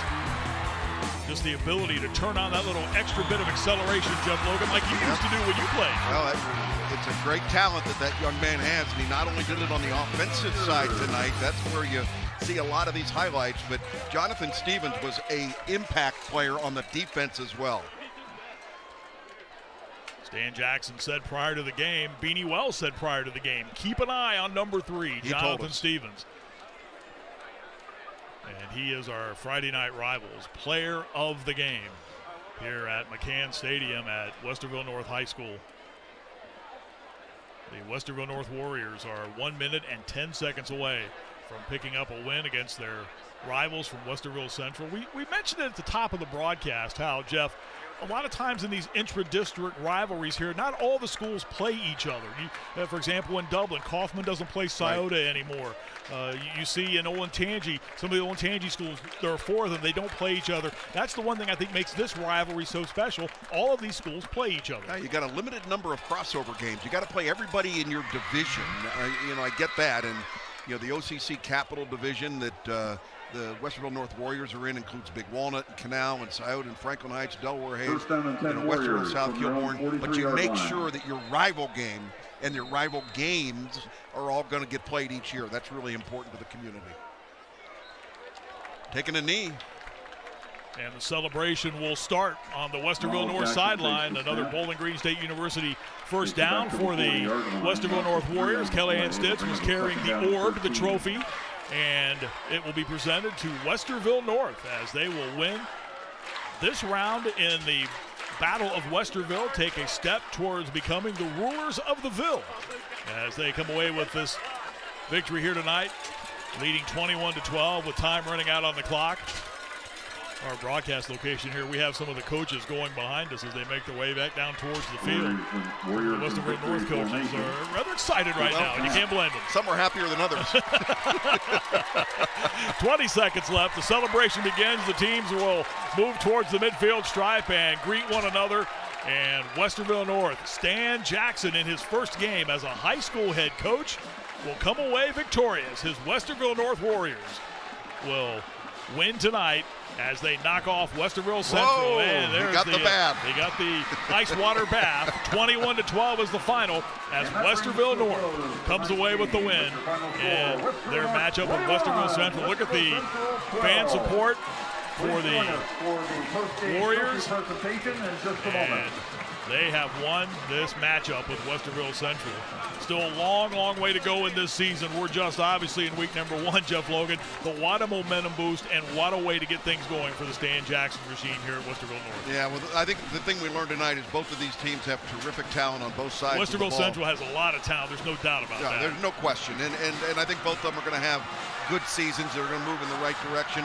Monumental step, though, for a Westerville North program that has suffered dramatically for 13 seasons. And look at the students taking the field. Not so much the fact that they're taking the field, but look at the numbers of students that are here to support their football team. This is something special. This looks collegiate, not high school. It is one heck of a storm of the field right here as the student section, they were waiting at the other end, almost waiting for a starter's gun from a track and field type event. And they sprinted towards their team, which is in the south end zone, behind the south end zone, celebrating victory over their rivals from Westerville Central. Again, the final tonight, Westerville North 21, Westerville Central 12. Our debut coverage of Friday Night Rivals brought to you by Toyota. Toyota's national sales event is on. Make the most of summer with a new Toyota. We want the gray Tacoma. Gray Tacoma coming in hot. On it! Highlander Hybrid. Highlander Hybrid on the double hang. Here we go. That Red RAV4. Run a Red RAV4. Hit the deck. Now that's how you holler. Make some off-road memories in a legendary new 4Runner or the best-selling Tacoma, which you can get with 3.99 APR financing plus 2 years no-cost maintenance. Come in today. Toyota, let's go places. The celebration going on at Westerville North, where the Warriors have defeated Westerville Central 21-12. Down to the field now, and Kellyanne Stitz. Coach Jackson, first win for Westerville North over Westerville Central in over a decade. Your first win as Westerville North's head football coach. How does this one feel? It feels fantastic. It's been since 2003 since we beat that team. So it means a lot to the community. It means a lot to the school. It means a lot to these players, in particular the seniors. So it's exciting to do it, but we still got a lot of work. We still got a lot of little things cost us. I think we could have had an easier victory, but we'll take that tonight. We'll celebrate, and then we'll get ready for next week. What does this win mean to the community? Well, you know, it really solidifies us as a team and a program that's not a pushover anymore. You come to Westerville North, you're going to have to play. And it's been a long time coming. We're excited about it, but the work isn't done. We still got 9 weeks, and so we just want to get better every week. Hopefully we can get healthy. Had a lot of kids down today cramping. Had a couple kids out. Brian Robinson wasn't 100%. So as we get healthy, we'll get better, but there's still a lot of work to do. But it's a big deal for this school and for this community. It's been a laughing stock for football since, 20 years, like you said. So it's a big one. Way to set the tone in the second half. You mentioned getting better every single week, but this is a good taste of what Westerville North can become between the pick six and that incredible catch from Bari Adams. How would you assess the second half performance from your team? It was good. You know, it wasn't perfect. We still made some mistakes, too many penalties, too many holding calls, but you have guys that have to make plays. At the end of the day, it's two things a football player has to do. One, do your job. Two, make plays. And some guys stepped up. Excellent catch by Bari, the pick six by Trey, a big tackle by our freshman Jamarion on their dynamic quarterback to kind of seal the deal. So it was a great win for this football team. So you not only get to win the rivalry trophy and the bragging rights, but you also get to win our Friday Night Rivals trophy as well. I'm going to present you what we refer to as the orb. All right. Lovingly, the orb. Nice. Where are you going to put this one? I don't know. It's going to go somewhere. I might have to give it to Trey for that pick six because that set the second half on fire. I'm going to Trey. Thank you so much, Coach. Congratulations. Thank you. And Stan Jackson has the coaching mentality down right away. The first thing he said was, "We got a lot of work to do. We got to get better. we got to get better. We got to coach them up. You know, all the coaches will tell you the biggest improvement that you make as a football team is from week 1 to week 2. Let's hope that for their sake that they're able to do that and cut down on the penalties. Stats tonight in the game, Westerville North, look how even Westerville Central is with total yards in this game, 270 to 289. Just the one turnover. After you, Marty, decided that there weren't any turnovers in this game, you decided to bring one on board, and that was the pick six, That was the pick which six. clearly was the difference maker in this game. And the penalties were off the chart. Let's not even show We them. don't even show them because there were a lot of them in this one tonight. But a great win for Westerville North. Another rivalry game, Jeff, awaits us next week when our Toyota Friday Night Rivals takes us to Thomas Worthington, where the Cardinals will take on the Worthington-Kilbourne Wolves. Looking forward to that stop next week. A Thomas Worthington program which is starting to come back as a factor in area high school football against a Worthington-Kilbourne program that for years has been a factor and trying to get themselves back to where they once were. Well, Stan Jackson talked about the pride in this community. I can promise you that there's exactly the same kind of pride over in the community in Worthington. So, Marty, great being with you on our kickoff of Friday Night Rivals brought to you by Toyota, and I look forward to the rest of the season working with you. Well, I appreciate you and Kellyanne carrying me tonight because I certainly needed it. Again, the final, Westerville North 21 and Westerville Central 12 in the opener of our Friday Night Rivals coverage, again brought to you by Toyota. Thanks to Murphy Horning for stats, and thank all of you for being with us here tonight. And that is a wrap of this edition of Toyota's Friday Night Rivals, presented by Columbus State Community College. We're back with you next Friday night at 7 o'clock for another great rivalry contest as Worthington-Kilbourne makes the short trip to Thomas Worthington. On behalf of Jeff Logan, Kellyanne Stitz, and our entire Friday Night Rivals crew, great job, everybody. I'm Marty Bannister. Once again, our final score tonight from McCann Stadium in Westerville. Westerville North 21, Westerville Central 12. So long, everyone.